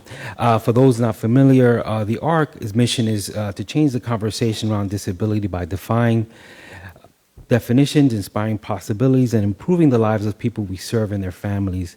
We do this through various programs that we have that range from prevention, education, leadership, community inclusion, adult care, adult careers education, and community living services. We're able to do this because of the dedicated staff that we have, specifically our direct support professionals. And I'm just here to thank you for supporting the funding that allows us to retain and recruit these professionals by the ability to raise their wages. So we look forward to continuing to work with you and to support our most vulnerable population. So thank you so much. Thank you very much. And finally, Dwight Mattingly. Good afternoon. Dwight Mattingly. I represent workers that drive or operate and maintain the public transit buses in Palm Beach County, Martin County, and St. Lucie County. I personally have been a public transit operator in Palm Beach County for 27 years. I've been the business agent president of Amalgamated Transit Union, Local 1577, for the past 20 years. And I'm here today to let you know that we have fully collaborated with many of these agencies and to promote more access to public transit by citizens of those counties. During the past 3 years, including the pandemic, we continue to provide access to opportunity for essential workers to hospitals, medical facilities, food workers, and other essential services, frontline heroes. I'm here today to voice concerns for attacks on these workers through taking away public employees' right to dues deductions and other attacks on their rights. Additionally, we are facing an all-time need for workers who meet qualifications for CDL with P endorsement and mechanics the same. We are working with the agencies to provide these workers, but with the new requirements for CDL holders to upgrade and passenger endorsements, we are challenged by the need to obtain qualified workers for these new requirements. Providing public transit has become essential as workers struggle to find adequate transportation to jobs and educational opportunities. The need to expand is hampered by the lack of qualified workers. We do not apologize for stating that good union jobs should not keep workers from applying because these jobs and the ability to become a union employee is infringed upon by legislation being proposed on these public workers. We're requesting that if any legislation comes before you to infringe upon the constitutional rights of these workers, to limit how these workers are represented or how dues are collected for public workers, we ask you oppose these measures. Thank you for your time today. Thank you. Thank you very much. Appreciate it. I see a hand raised. Yes? No, not you, sir. Behind you.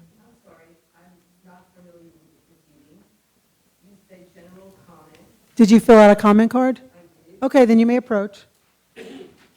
We just thought that most of them were... No, they were filled out and given to us.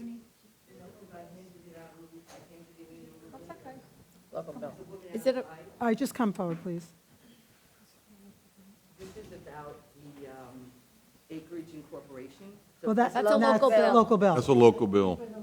So We're not there yet. we're Not not yet. going to do that. Thank you. So, Okay. So for a local bill, you have a comment section for that. Yes, okay. So, because this has gone on quite a while, we're going to take a very quick informal recess of 5 minutes.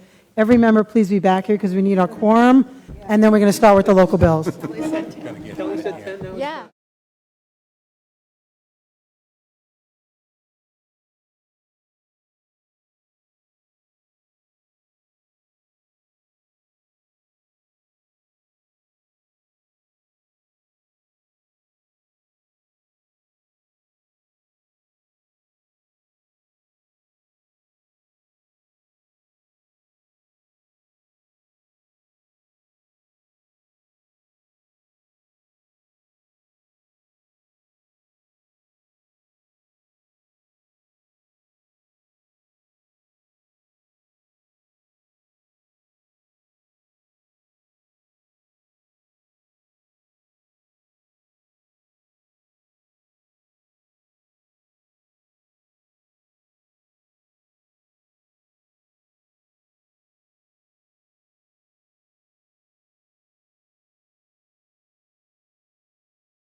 Informal recess, and I think for purposes of the local bill, we will do a quick roll call. Make sure we have quorum. Vicky, if you would read the roll. Senator Berman. Here. Senator Harrell. Here. Senator Powell. Present. Chair Polsky. Here. Representative Snyder. Here. Representative Caruso. Here. Representative Edmonds. Representative Edmonds. He's here. Rep. Edmonds. Please come to the front. To the principal's office. Calling twice. We're giving your table away. Representative Costello. I am here. Representative Gossett-Seidman. You sure? She's with Edmonds. Representative Skidmore. Here. Representative Waldron. Here. Representative Roth. Here. Representative Gossett-Seidman. Madam Chair, we have a quorum. Excellent, thank you, Vicky. We have 5 local bills to hear this afternoon. Each member and their staff have received the documents in advance for review. These proposed local bills will be presented, discussed, and then will be taken up for a vote. Following the full presentation from each local bill presenter, we will allow for public comment from those who have signed up prior to the hearing or those in the audience who wish to speak to the bill who have filled out a comment card. You will have 2 minutes. According to our rules, local bills are passed with a majority vote of the House members present and a majority vote of the Senate members present. Let me just tell you the order of the bills that we will be doing. First is Boca Raton Airport Authority. Second is Jupiter Inlet District. Third is Wellington Acme Improvement District. Fourth is a change. It's Village of Loxahatchee. And fifth will be Indian Trails Improvement District. With that, I would like to start with Bill number 1, Boca Raton Airport Authority by Representative Gossett-Seidman. Introducing the bill will be Chris Leon, Lewis Longman, and Walker Lyon. Sorry. Leon. Long day. Welcome. I've been called much worse in my day. Welcome, Chris. Thank you, Madam Chair, members of the delegation. My name is Chris Lyon. I do represent the Boca Raton Airport Authority. I am with the law firm of Lewis, Longman, and Walker. We serve as the authority's general counsel as well as legislative counsel. I just want to take a quick moment and introduce a couple of folks that are with me today. My board chairman, Jim Naw, is here. The airport's deputy director, Scott Kohut, is here. And then my law partner, Bob Diffenderfer, is here. Sorry, that's loud, isn't it? Briefly about the Airport Authority, they were created in 1983 to operate, maintain, and develop the Boca Raton Airport. They are an independent special district in the state of Florida. They have a 7-member board of commissioners, that 5 of which are appointed by the county, 2 of which are appointed by the, excuse me, I have that backwards. 5 of which are appointed by the city of Boca Raton, 2 of which are appointed by Palm Beach County. What brought us here today, those of you that were in the legislature last year will certainly remember this, and those of you that weren't will have absolutely read about it or heard about it in the media. In April of this past year, you all went into special session and passed a bill relating to independent special districts that dissolved any independent special district created prior to 1968 that hadn't been otherwise reestablished by the legislature. There were 6 districts affected by that. Our district was not one of them, but we were created in 1983, as I said, so 40 years ago. So we were pushing up on that within 10 or 12 years of what the legislature had addressed. So we decided it was time for us to take a long look at our special act, our charter that governs our operations, to see we have not made any substantive changes to it since 1983, so what is that, 40 years? We decided to take a long, hard look at the charter. Staff got with my law partners, and they went through line by line through the special act, made some suggested changes, which the board approved, and that's what we bring forth today, is a modernized version of the authority's special act.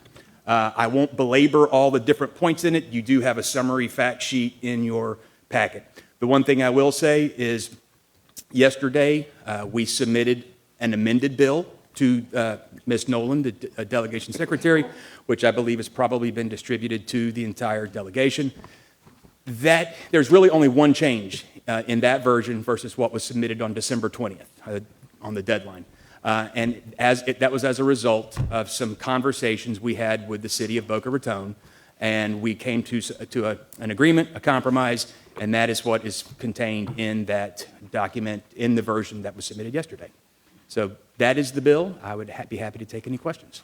Thank you so much, and I appreciate working with the City of Boca to get to the compromise. Are there any questions? Oh, I see there are questions. So let me start this way with Representative Edmonds. No? Representative Caruso. Thank you, Madam Chair. What was the compromise with the City of Boca Raton? The specific one that was reflected in the amendment yesterday relates to the voting threshold necessary to hire or fire the airport's executive director. In the current charter, it takes a 3/4 vote of the board, again, 7-member board.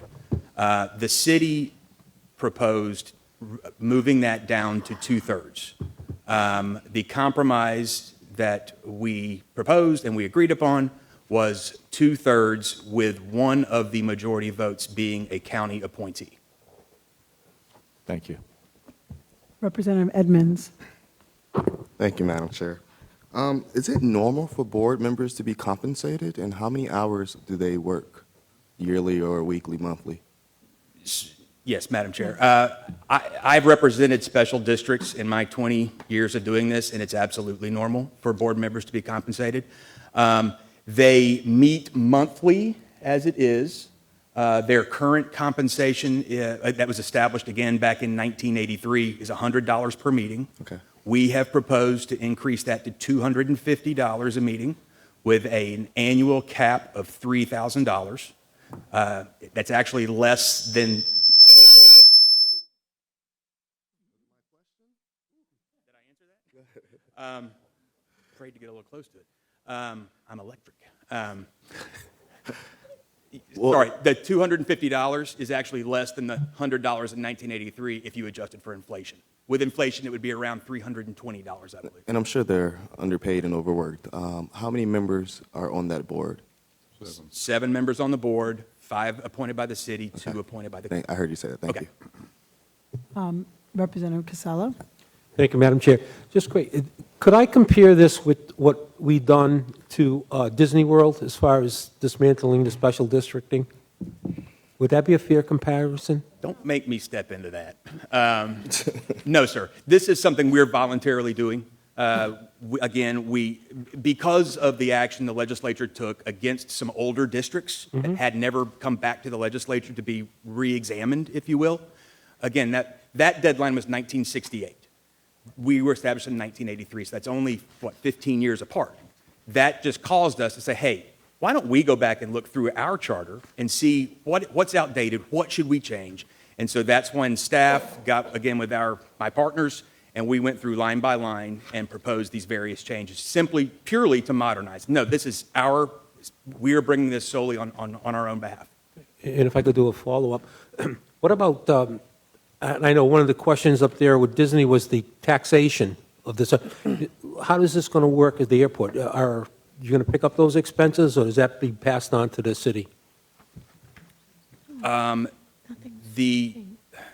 not sure how to answer that. The airport doesn't actually levy a tax. Okay. Its revenues are based primarily from the tenants that lease property on the airport grounds. We're not dissolving the district. The district continues on. So there's no shifting of assets or liabilities or anything like that. We plan to continue business, continue operations, just modernizing our operations that haven't been done in 40 years. Thank you. Sure. Representative Gossett-Seidman. Yes, thank you, Senator. Yeah, I'm very honored to sponsor this bill. I've met with the gentleman in Tallahassee and here in Boca Raton. The airport does serve a very vital niche. It is actually established a Customs and Border Patrol location, the only one between Fort Lauderdale and Palm Beach. It serves many, many small aircraft, island hopping. Actually, I was amazed at how many tails actually started with C, which is Canadian airliners, the small craft. It's just a terrific airport, and I applaud these gentlemen and the authority for being proactive in reviewing before there were problems that might occur in the future.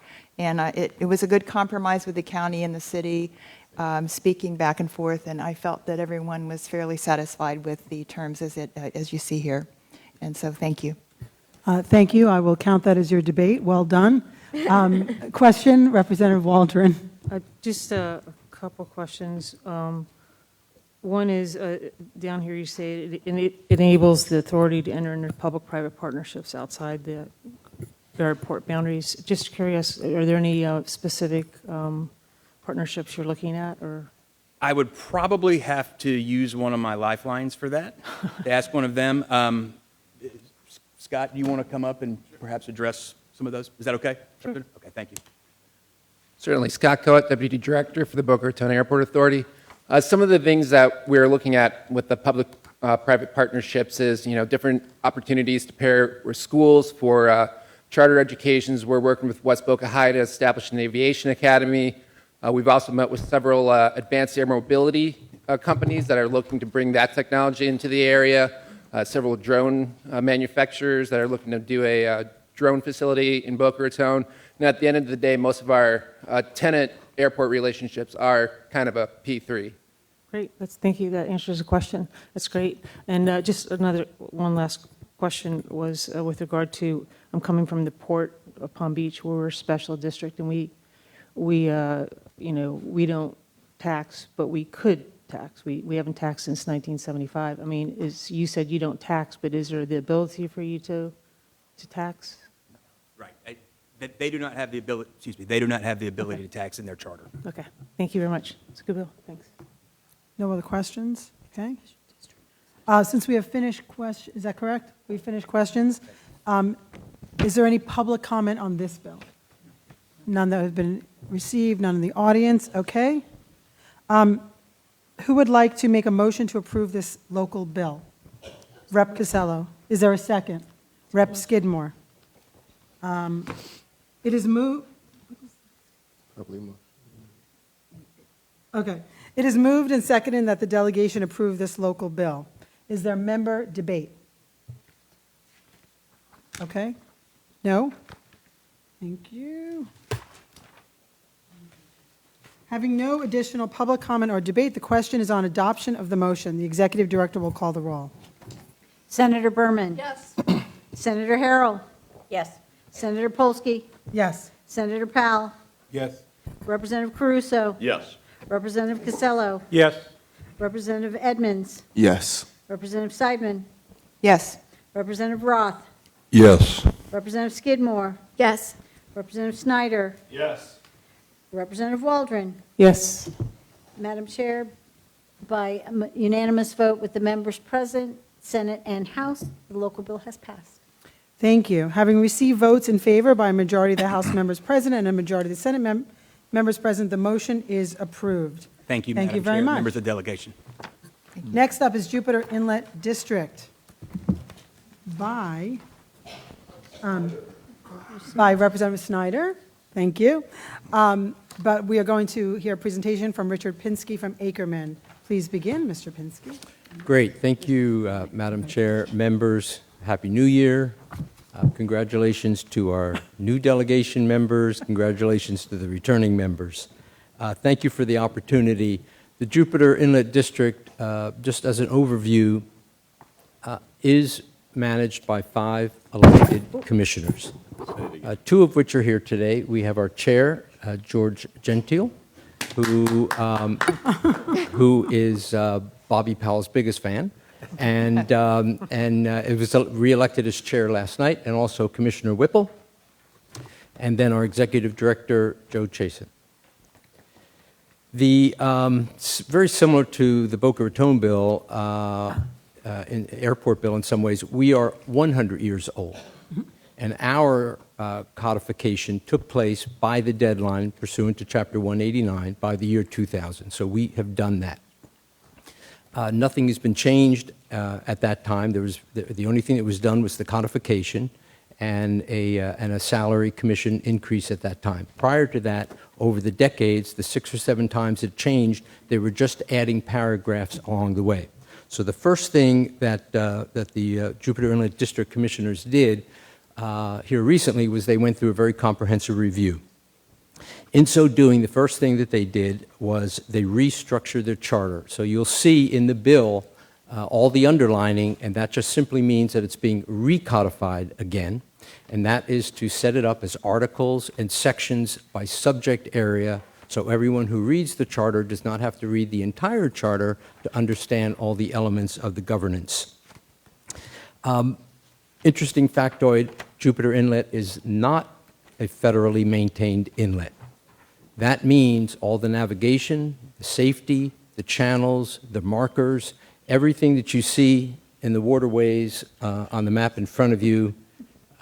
I don't know if you can see it, but it's the Jupiter Inlet, Loxahatchee, mouth of the Loxahatchee River, and a little bit to the tributaries around it.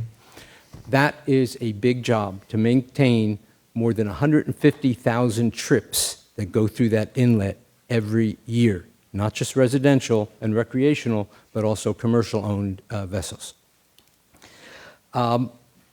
The other thing that you'll see on line 64 through 72, the purpose more accurately now reflects exactly everything they do. It used to be a 2 or 3 sentence purpose, now accurately reflects everything the Jupiter Inlet District does. Also, because they do have taxing authority to answer Representative Waldron's question before she asks it of me. They do have taxing authority. It's an independent special taxing district that caps at 3 mills. That, to the commissioners, felt was extraordinary. They would never need 3 mills, so they actually are reducing the cap of their millage from 3 down to 1.5. There does delete some unnecessary language, surety bonding, which isn't used anymore. That is a throwback to decades ago. There is, to Representative Edmonds' point, there is a modest cost of living increase for the work that they do. They spend approximately 40 hours a month. All the dock permits, even though they don't have regulatory authority over it, but all the dock permits and all those waterways that DEP is entertaining get reviewed by the commission as well, in addition to all the time that they spend in on the engineering and other issues that go on. And even though they do an audit, it was never in their charter. So right now, this also codifies and makes sure that there is mandated an annual audit for the district. And that, Madam Chair, is in essence the summary of the bill. Thank you so much. Members, do you have any questions for the presenter? Representative Roth. Yes, sir. Thank you, Mr. Penske. I do have just one simple question. As a boat owner and scuba diver and all that good stuff, you said that they have the ability or right to review dock permits, or what? Or could you explain that a little more, please? Sure, Madam Chair. The permits that DEP, the 404 permits, whatever they may be, they are noticed to the commission. The commission reviews them, not that they can oppose them, not that they can, but they do get to offer comment and point things out that may impact or impair their ability for their purpose and charter, which is to maintain navigation and safety. So it's only a comment courtesy that is done. But now that you brought it up, Representative, should the opportunity in Tallahassee occur, that would be a great addition to a DEP permitting bill. Follow up? Yes. So, thank you, Chair. So the point is that they have the ability to kind of advise DEP. Correct. Okay. Thank you. Any other questions? We have one public comment. George Gentile, you have. Oh, yeah, if you can allow him just to What's that? speak. Can you allow George to speak? Yes, 2 minutes. Or less. I took the thing right off. I won't take 2 minutes, but representatives and senators, thank you so much for working with us, hopefully, on this bill. We are a major impact to the river and the environment. You can see that we've done a tremendous amount of work in environmental remediation in that area. We are the oldest governing body in the north end of Palm Beach County since 1921. And I'm here to answer any of your questions. So thank you. Thank you very much, Madam Chair and delegation. Okay. Having finished public comment and questions, who would like to make a motion to approve this local bill? I'll make a motion. Okay, Representative Waldron. Is there a second? Second. Vice Chair Harrell. It is moved and seconded that the delegation approve this local bill. Is there member debate? No debate. Turn the page. Having no additional public comment or debate, the question is on adoption of the motion. The executive director will call the roll. Senator Berman. Yes. Senator Harrell. Yes. Senator Polsky. Yes. Senator Powell. Yes. Representative Caruso. Yes. Representative Casello. Yes. Representative Edmonds. Yes. Representative Gossett Seidman. Yes. Representative Roth. Yes. Representative Skidmore. Yes. Representative Snyder. Yes. Representative Waldron. Yes. Madam Chair, by the unanimous vote of the House and Senate members present, the bill has passed. Thank you, Vicki. Having received votes in favor by a majority of the House members present and a majority of the Senate members present, the motion is approved. Madam Chair and delegation members, thank you so much. Wellington is Appreciate it. home to environmental preserve areas that provide natural. What's that? This a video? Huh? She started a video. Oh, got it, okay. Read the next one. Mine? Thank you. Not yet, Taylor. Not Yeah. yet. Just 1 minute. Not me, not Okay, me. see here you have the other ones. You got to blame it on me, brother. Hang on 1 second. I may have missed it. I could just It's just follow the same formula. procedure. I know, but I need the, It's Village of Wellington Acme Improvement District, Representative Waldron. okay, I know, doing the speaking. Lori Cohen, Okay. Village Attorney. Okay, so for the Wellington Acme Improvement District, presented by, or sponsored by Representative Catherine Waldron, we have Lori Cohen from the Village of Wellington. Welcome, Lori. Thank you, Honorable Chair, Vice Chair, and members of the delegation. Ready? We do have a video which I think will give you a good overview of what this bill is really seeking. Please, thank you. Wellington is home to environmental preserve areas that provide natural recreation and learning opportunities for our community. The Wellington Environmental Preserve at the Marjorie Stoneman Douglas Everglades Habitat is a prime example. This 365-acre rainwater storage area features nature trails, boardwalks, equestrian trails, a 6-story observation tower, restrooms, a large trellis, and 7 learning areas. It currently filters 9,230 acres of stormwater runoff or rainwater. This provides an additional 274 million gallons of offline storage and complies with the 1994 Everglades Forever Act. Since its opening in 2010, it has welcomed thousands of visitors and provided a unique opportunity to experience and appreciate the natural beauty of our area. Now, Wellington is working to expand the Marjorie Stoneman Douglas Everglades habitat by including the missing link outlined in red.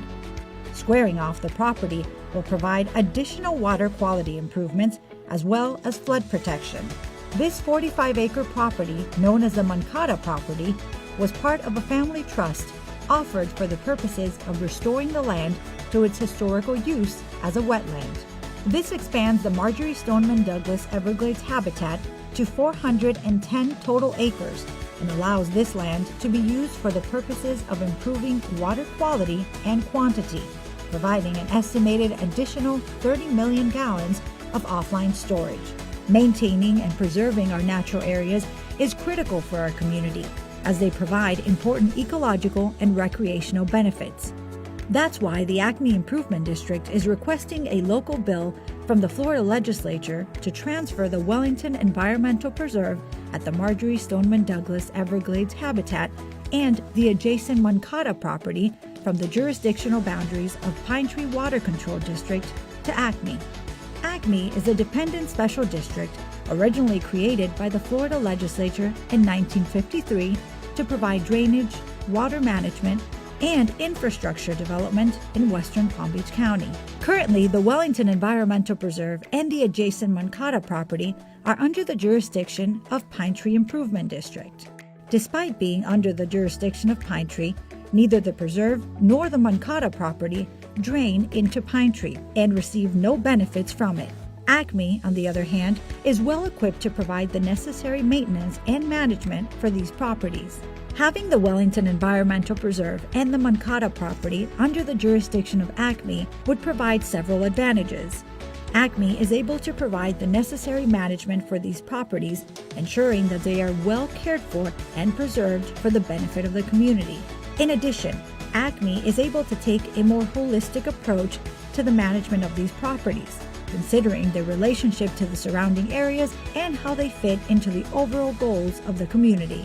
The Village of Wellington has recently been awarded a grant from Florida Communities Trust to construct hiking trails, equestrian trails, a wildlife observation area, picnic structures, and an educational kiosk on the property in order to protect its natural characteristics and preserve its habitat for numerous listed species.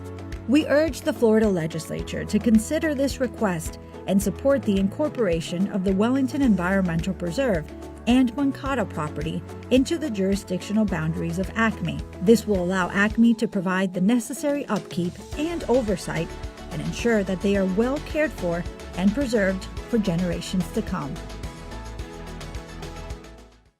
Chair, I hope that gave you a good overview of what this is about. We are seeking a local bill to transfer the preserve and the Moncada property from the jurisdictional boundaries of the Pine Tree Water Control District into the Acme Improvement District. Wellington owns both of those properties.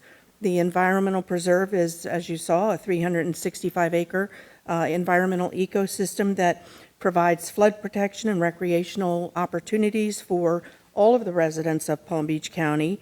And it's a wonderful resource that provides nature trails, a boardwalk, learning centers, equestrian trails, a wildlife observation tower.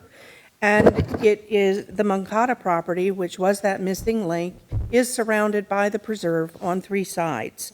Wellington has committed to make significant improvements to the property, including landscaping, planting, construction of hiking trails, equestrian trails, additional wildlife observation areas, picnic structures, an educational kiosk, and it is important in order for Acme to continue to provide the level of service for those properties to actually come within the jurisdictional boundaries of Acme.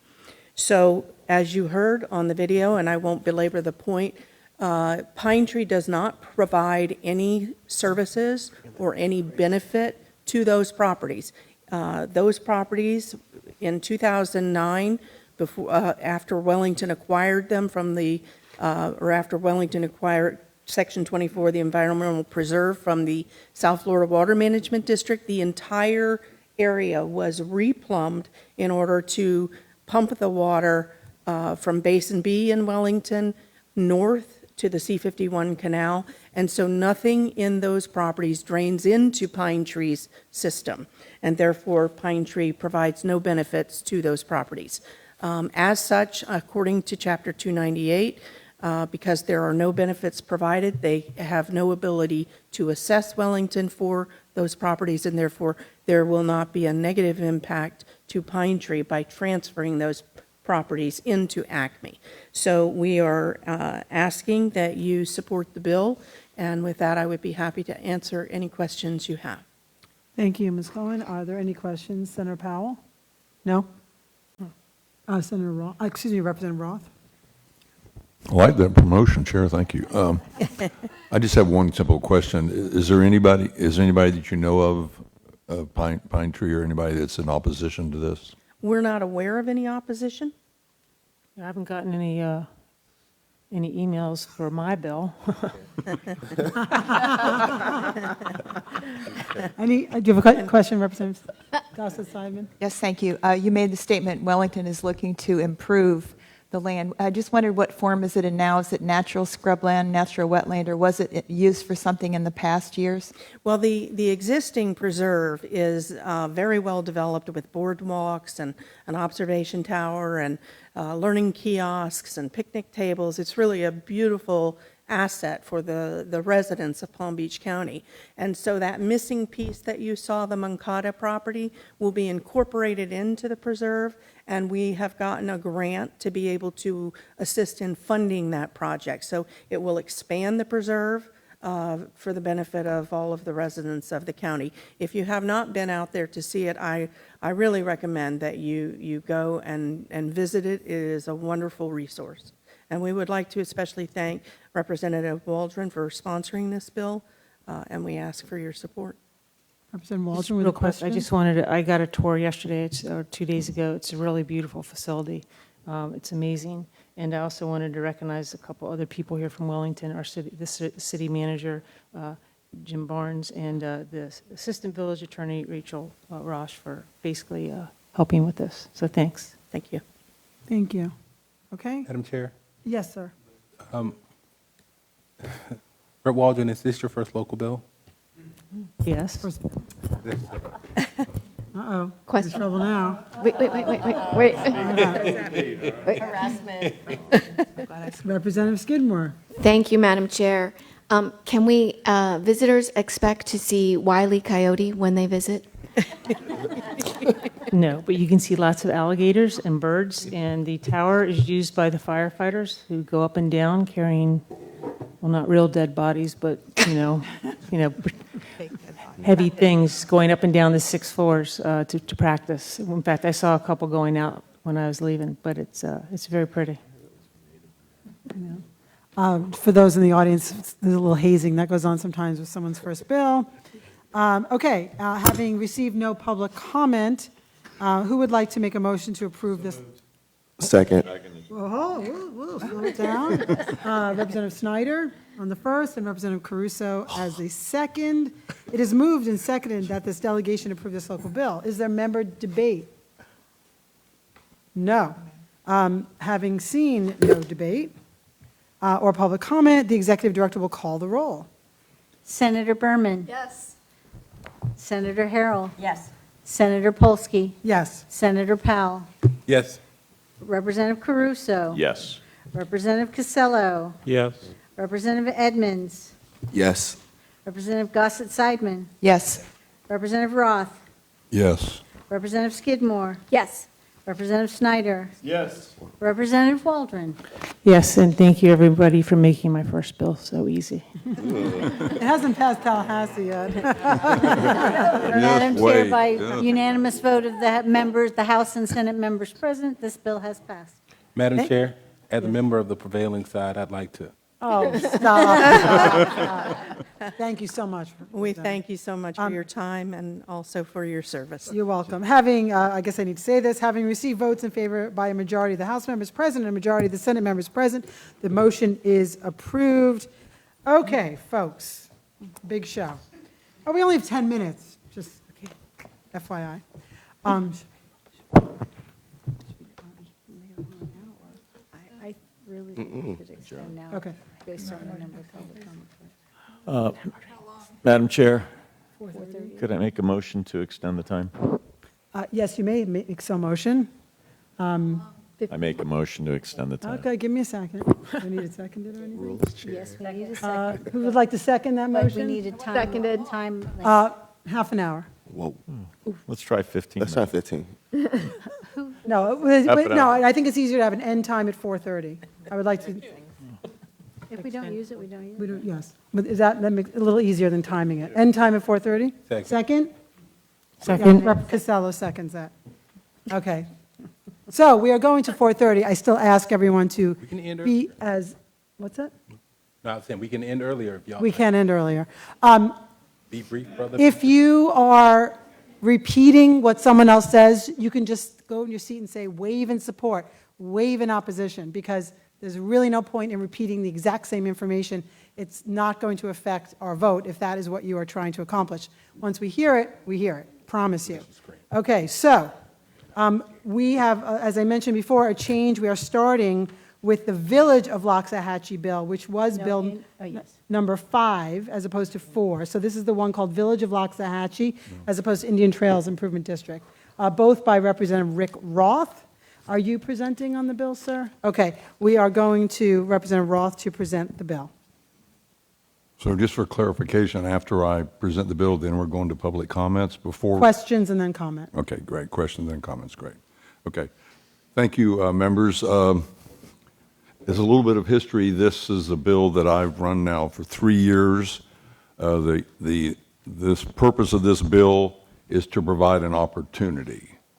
It's an opportunity to create and establish the village of Loxahatchee by the referendum process, allowing residents living within the boundaries of Indian Trails Improvement District to decide for themselves by their vote, yes or no, to create a new municipality for 43,000 people living on 70,000 plus acres.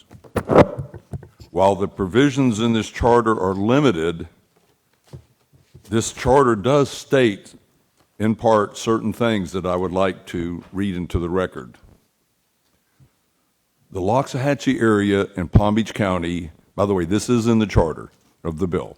The Loxahatchee area in Palm Beach County includes a compact and contiguous rural community with a population of approximately 43,000 people who are experiencing certain impacts and threats to the agricultural character and lifestyle, as well as plant and tree nurseries face impacts and threats to their agricultural business in the Loxahatchee community from urbanization in the surrounding area.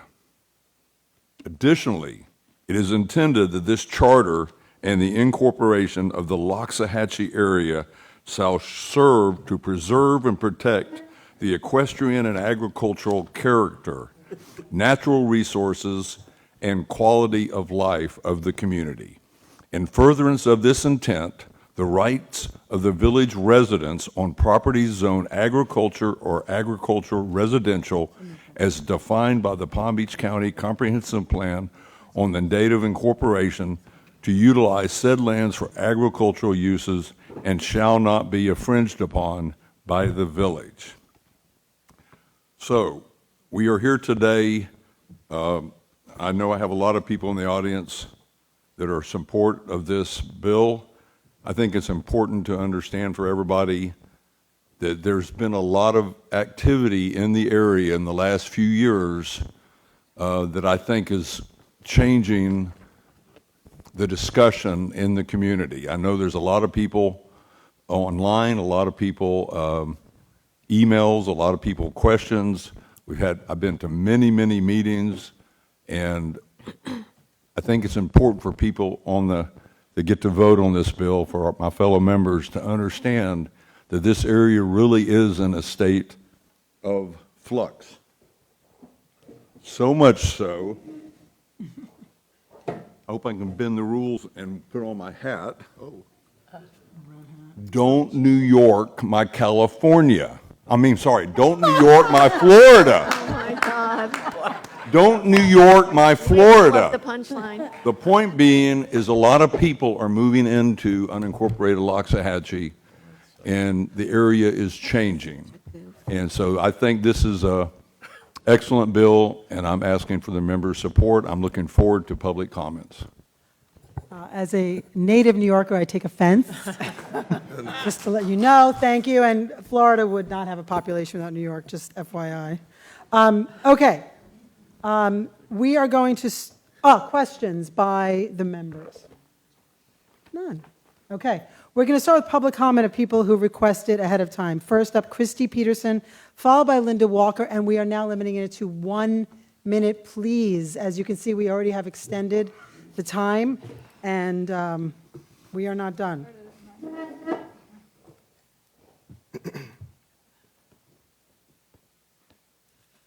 Please state your name. My name is Christy Peterson. I'm opposed. The exact same bill that failed the legislative delegation meeting on December 8th of 2021 is before you again today. It was previously submitted with a flawed feasibility study and has been resubmitted with the same study.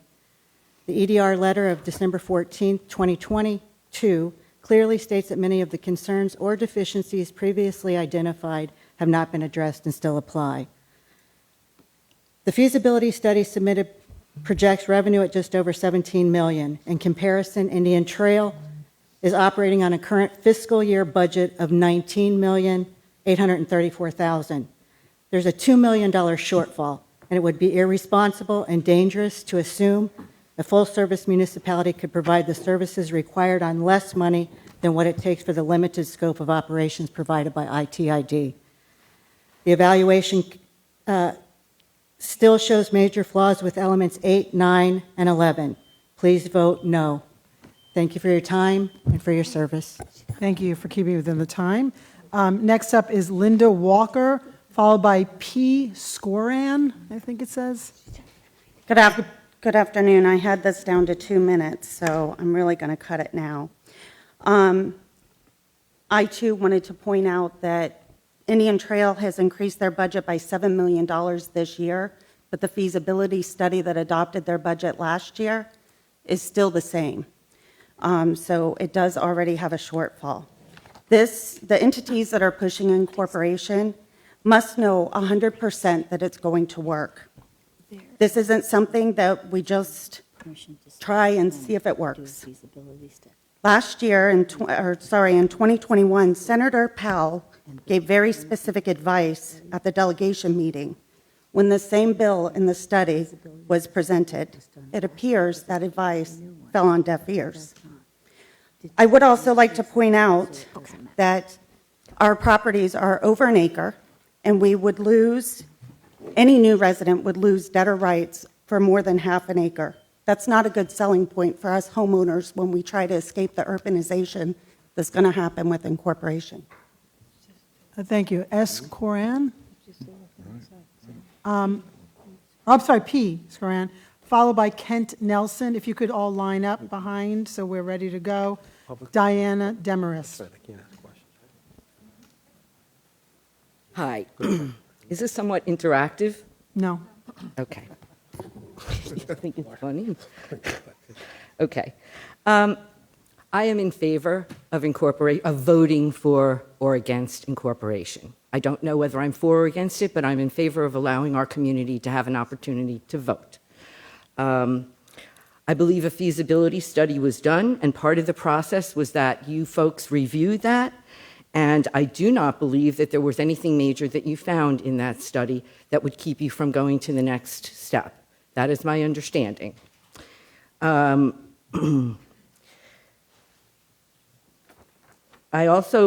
is also my understanding that the feasibility study did not identify any inordinate large increase in taxes that would be a hardship for the community.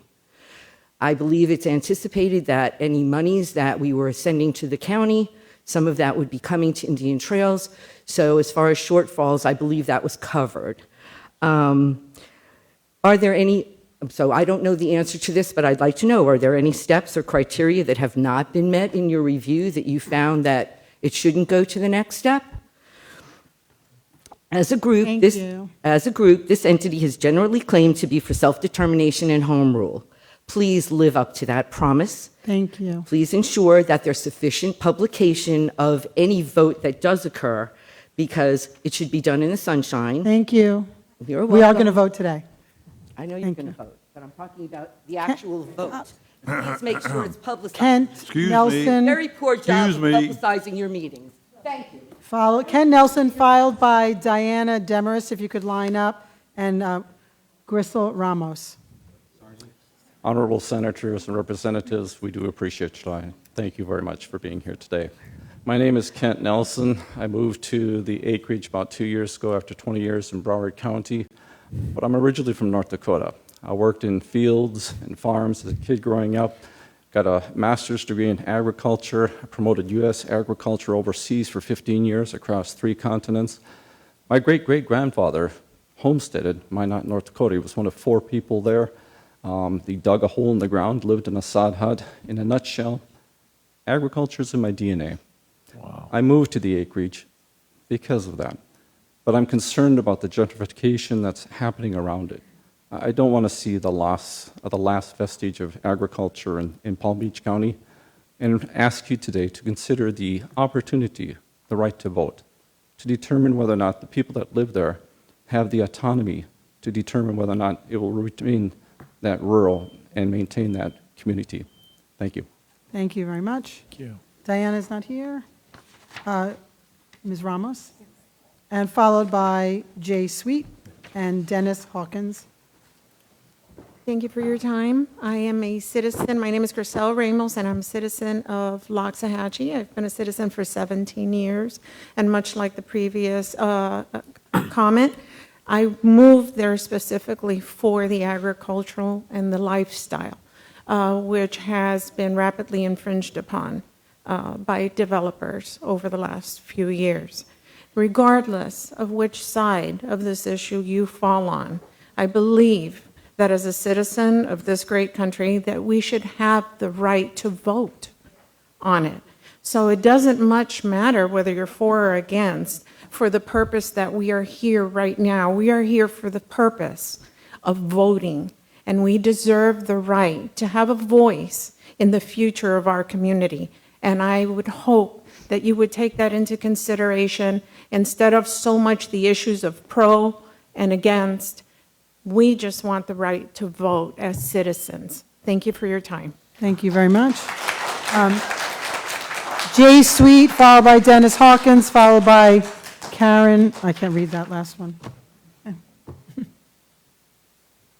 Good afternoon, Jay Sweet. Thank you for your consideration. This is an opportunity for us to have some self-determination of what we want to do. Am I for it? Am I against it? I don't know, but what I do know is that the vigorous debate that needs to happen to determine whether I should be for or against it won't happen unless it's scheduled for a vote. No one's going to invest the time, effort, and money to vet out all the issues unless we have the vote. The opportunity for the vote will vet those issues out. It'll give us the opportunity for to determine our own path. The other thing it's going to do, it'll put the issue to bed. It will decide yay or nay. That's what it's all about. I am a big believer to keep as much government local to where you can have the easiest say. Incorporation gives us that. And the bill as proposed, if it were to pass, provides an opportunity to vote for all the commissioners. Please give us the opportunity to vote. Thank you. Thank you. Dennis Hawkins. Thank you. I'm Dennis Hawkins. I'm a lifetime resident of Palm Beach County and a 30-year resident of the acreage. I downloaded the packet, incorporation packet from your website, and I'm assuming it's accurate. I looked at it, and the first thing I see right off the bat is that if you pass it today, there will be a referendum on the incorporation, but it's going to take place last year. The dates are the same exact dates they were last year, or the last time you did it. At least that's what was on the packet that you posted on your website. In the another thing is the name of the city. We already had a informal vote when I was a member of the committee to incorporate, and the people of the acreage voted, and they selected the name Acreage Pines as the name of the city. Then it was unceremoniously changed in opposition to what the people wanted. It was changed to the village of Loxahatchee, and we already have a city called Loxahatchee. It's already exists, and now we're going to have two of them if this thing passes.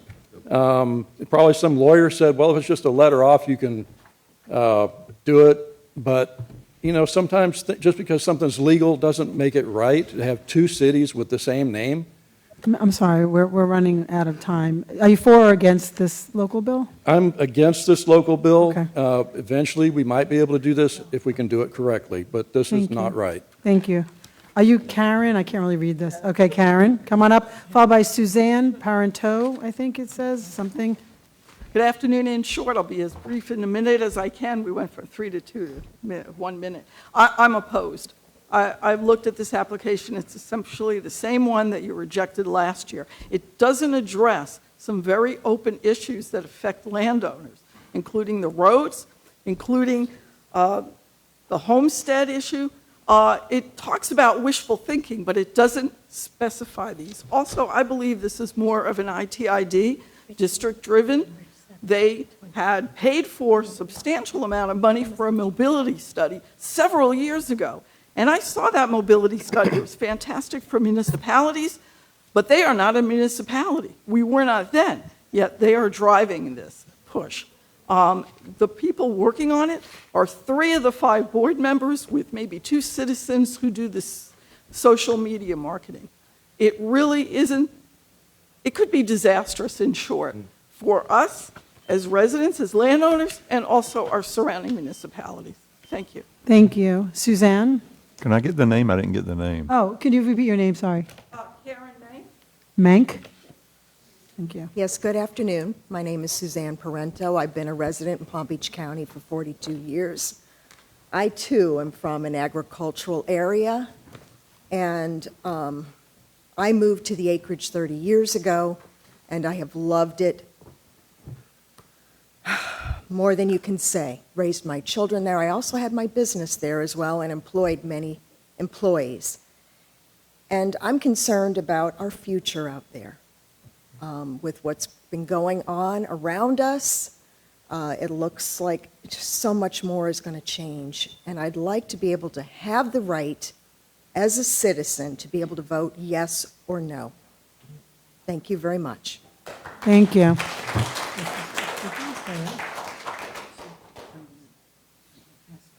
Commissioner Baxter, do you wish to speak on this bill, or was it the other bill? If allowed, I will say something. Oh, come up, please.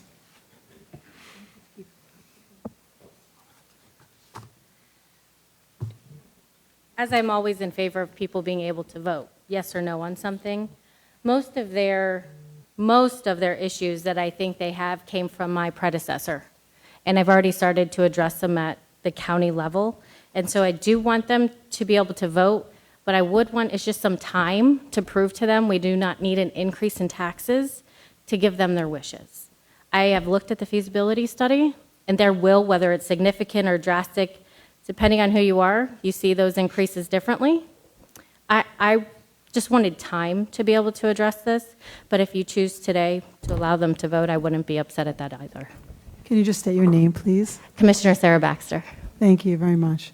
That is the end of our public comment. Okay, are there members? No other people that fill out a comment card? I went through them. This is for this bill. For this bill. Maybe they filled it out for the wrong bill. Representative Ross, we can go through these again If we go, when we hear the other bill. okay, we are in debate. Rep. Casello, do you wish to debate? Thank you, Madam Chair. I appreciate we're going to be voting on this bill. My emails have been blown up for the last 2 months, so thank you all. I'm a little surprised about the opposition here today. It doesn't seem to be strong opposition. I'm all for having the people decide where and how they want to live. I think that's important. Like the gentleman said earlier, it's either a yes or a no, and we can discuss it. And the other concern I have, we keep talking about the flawed feasibility study. Why wasn't another one done? We had a whole year to go over and do it again. It was never done. We're using the same one. That's just the question I have. It probably can't be answered, but I'm going to be up on this bill today. I think the people deserve at least the opportunity to vote yes or no. I went a little out of order, so I need someone to move to make a motion to approve this local bill. I'll make a motion. Okay. You want to- Representative Casello, Representative Caruso seconds that we can just go ahead and vote on this local bill. Any further debate? Madam Chair, can I have a point of privilege to ask a couple questions? Yes. I don't know if Representative Roth, if you can answer these questions, but is there any merit to the gentleman's statement about the name change? Was there a name prior to this name that's here?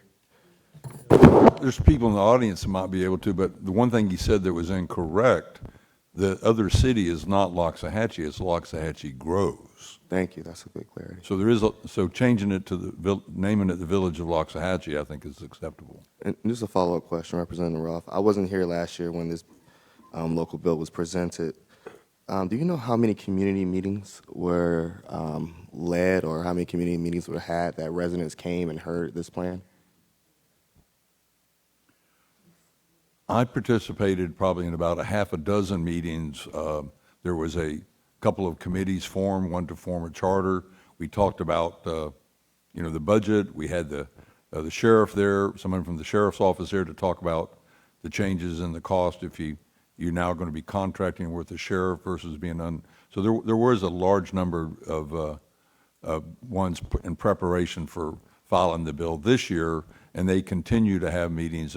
It's under the name Vote Locks, where they're giving people the opportunity to discuss this local bill and why you should have a choice. Thank you, Representative. Anything else? Any debate or, okay. Senator Powell? Thank you, Madam Chair. And I want to just say, Representative Roth, thanks for the opportunity to discuss this earlier. And to the citizens who came up and spoke today, we've heard you. I will say that we've had an opportunity to look at this, and many of the comments that you've made, we've understood. I do believe that this is an opportunity for you all who live in this community to become actively involved in a process. What will happen here today is if there's a vote in favor of this, it will be to allow for the community who is impacted to have a referendum and look at this. Yes, I know there are some issues that you all have brought up, but I also know that there's people who've come up and spoke to the idea or the fact that they would like for their community to have the opportunity to vote on this. I will be in favor of this today. So with that being said, it's in the hands of the community to make a decision as to if you want to incorporate or if not.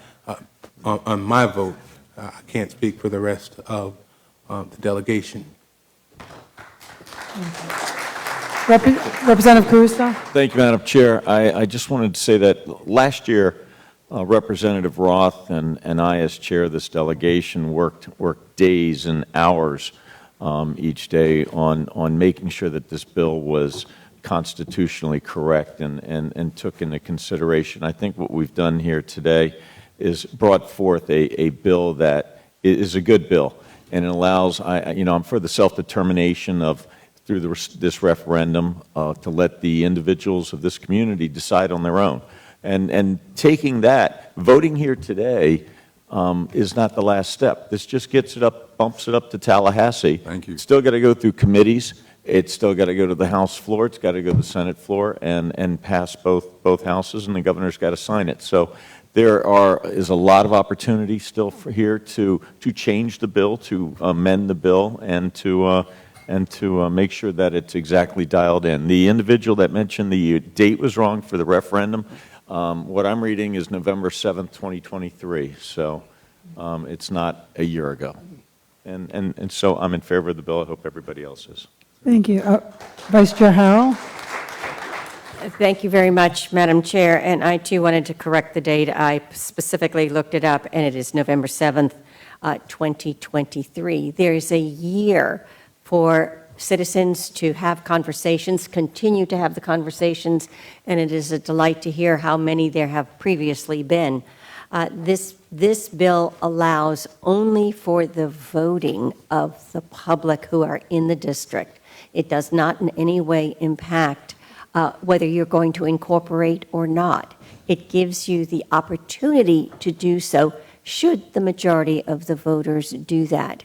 And I have always been in favor of allowing the voters to make the choice. So I will be voting for this bill today. Anyone else for debate? Do we do it? Anything else, Representative Roth, or you're good? I'm good. Excellent. Love to hear that. Having no additional public comment or debate, the question is on adoption of the motion. The executive director will call the roll. Senator Berman? Yes. Senator Harrell? Yes. Senator Polsky? Yes. Senator Powell? Yes. Representative Caruso? Yes. Representative Casello? Yes. Representative Edmonds? Yes. Representative Gossett-Seidman? Yes. Representative Roth? Yes. Representative Skidmore? Yes. Representative Snyder? Yes. Representative Waldron? Yes. Madam Chair, by unanimous vote of the House and Senate members present, this bill has passed. Having received votes in favor by a majority of the House members present and a majority of the Senate members present, the motion is adopted. The last bit here is the Indian Trails Improvement District. Representative Roth, I believe you have something to say on this. Yes, I do, ma'am. I want to make a comment. Thank you to the members for their unanimous vote on this bill. I'm looking forward to working with everybody in Tallahassee to help me get this through committee. I know everybody is with us on this, giving everybody the opportunity to vote. Having said that, I'm going to withdraw the Indian Trails Improvement District bill. Thank you very much. Take that. Any further comment from the members on any of the local bills? Okay, one last announcement I'd like to make. This is our last public meeting of the delegation for 2023. But members, we are having a workshop with the County Commission on January 30th, 10 to 12 at Palm Beach State College Public Safety Building. I'm sure Vicki will send us lots of emails and also a little reprimand on what happened at lunch today. For those of you who took sandwiches who didn't sign up, shame on you.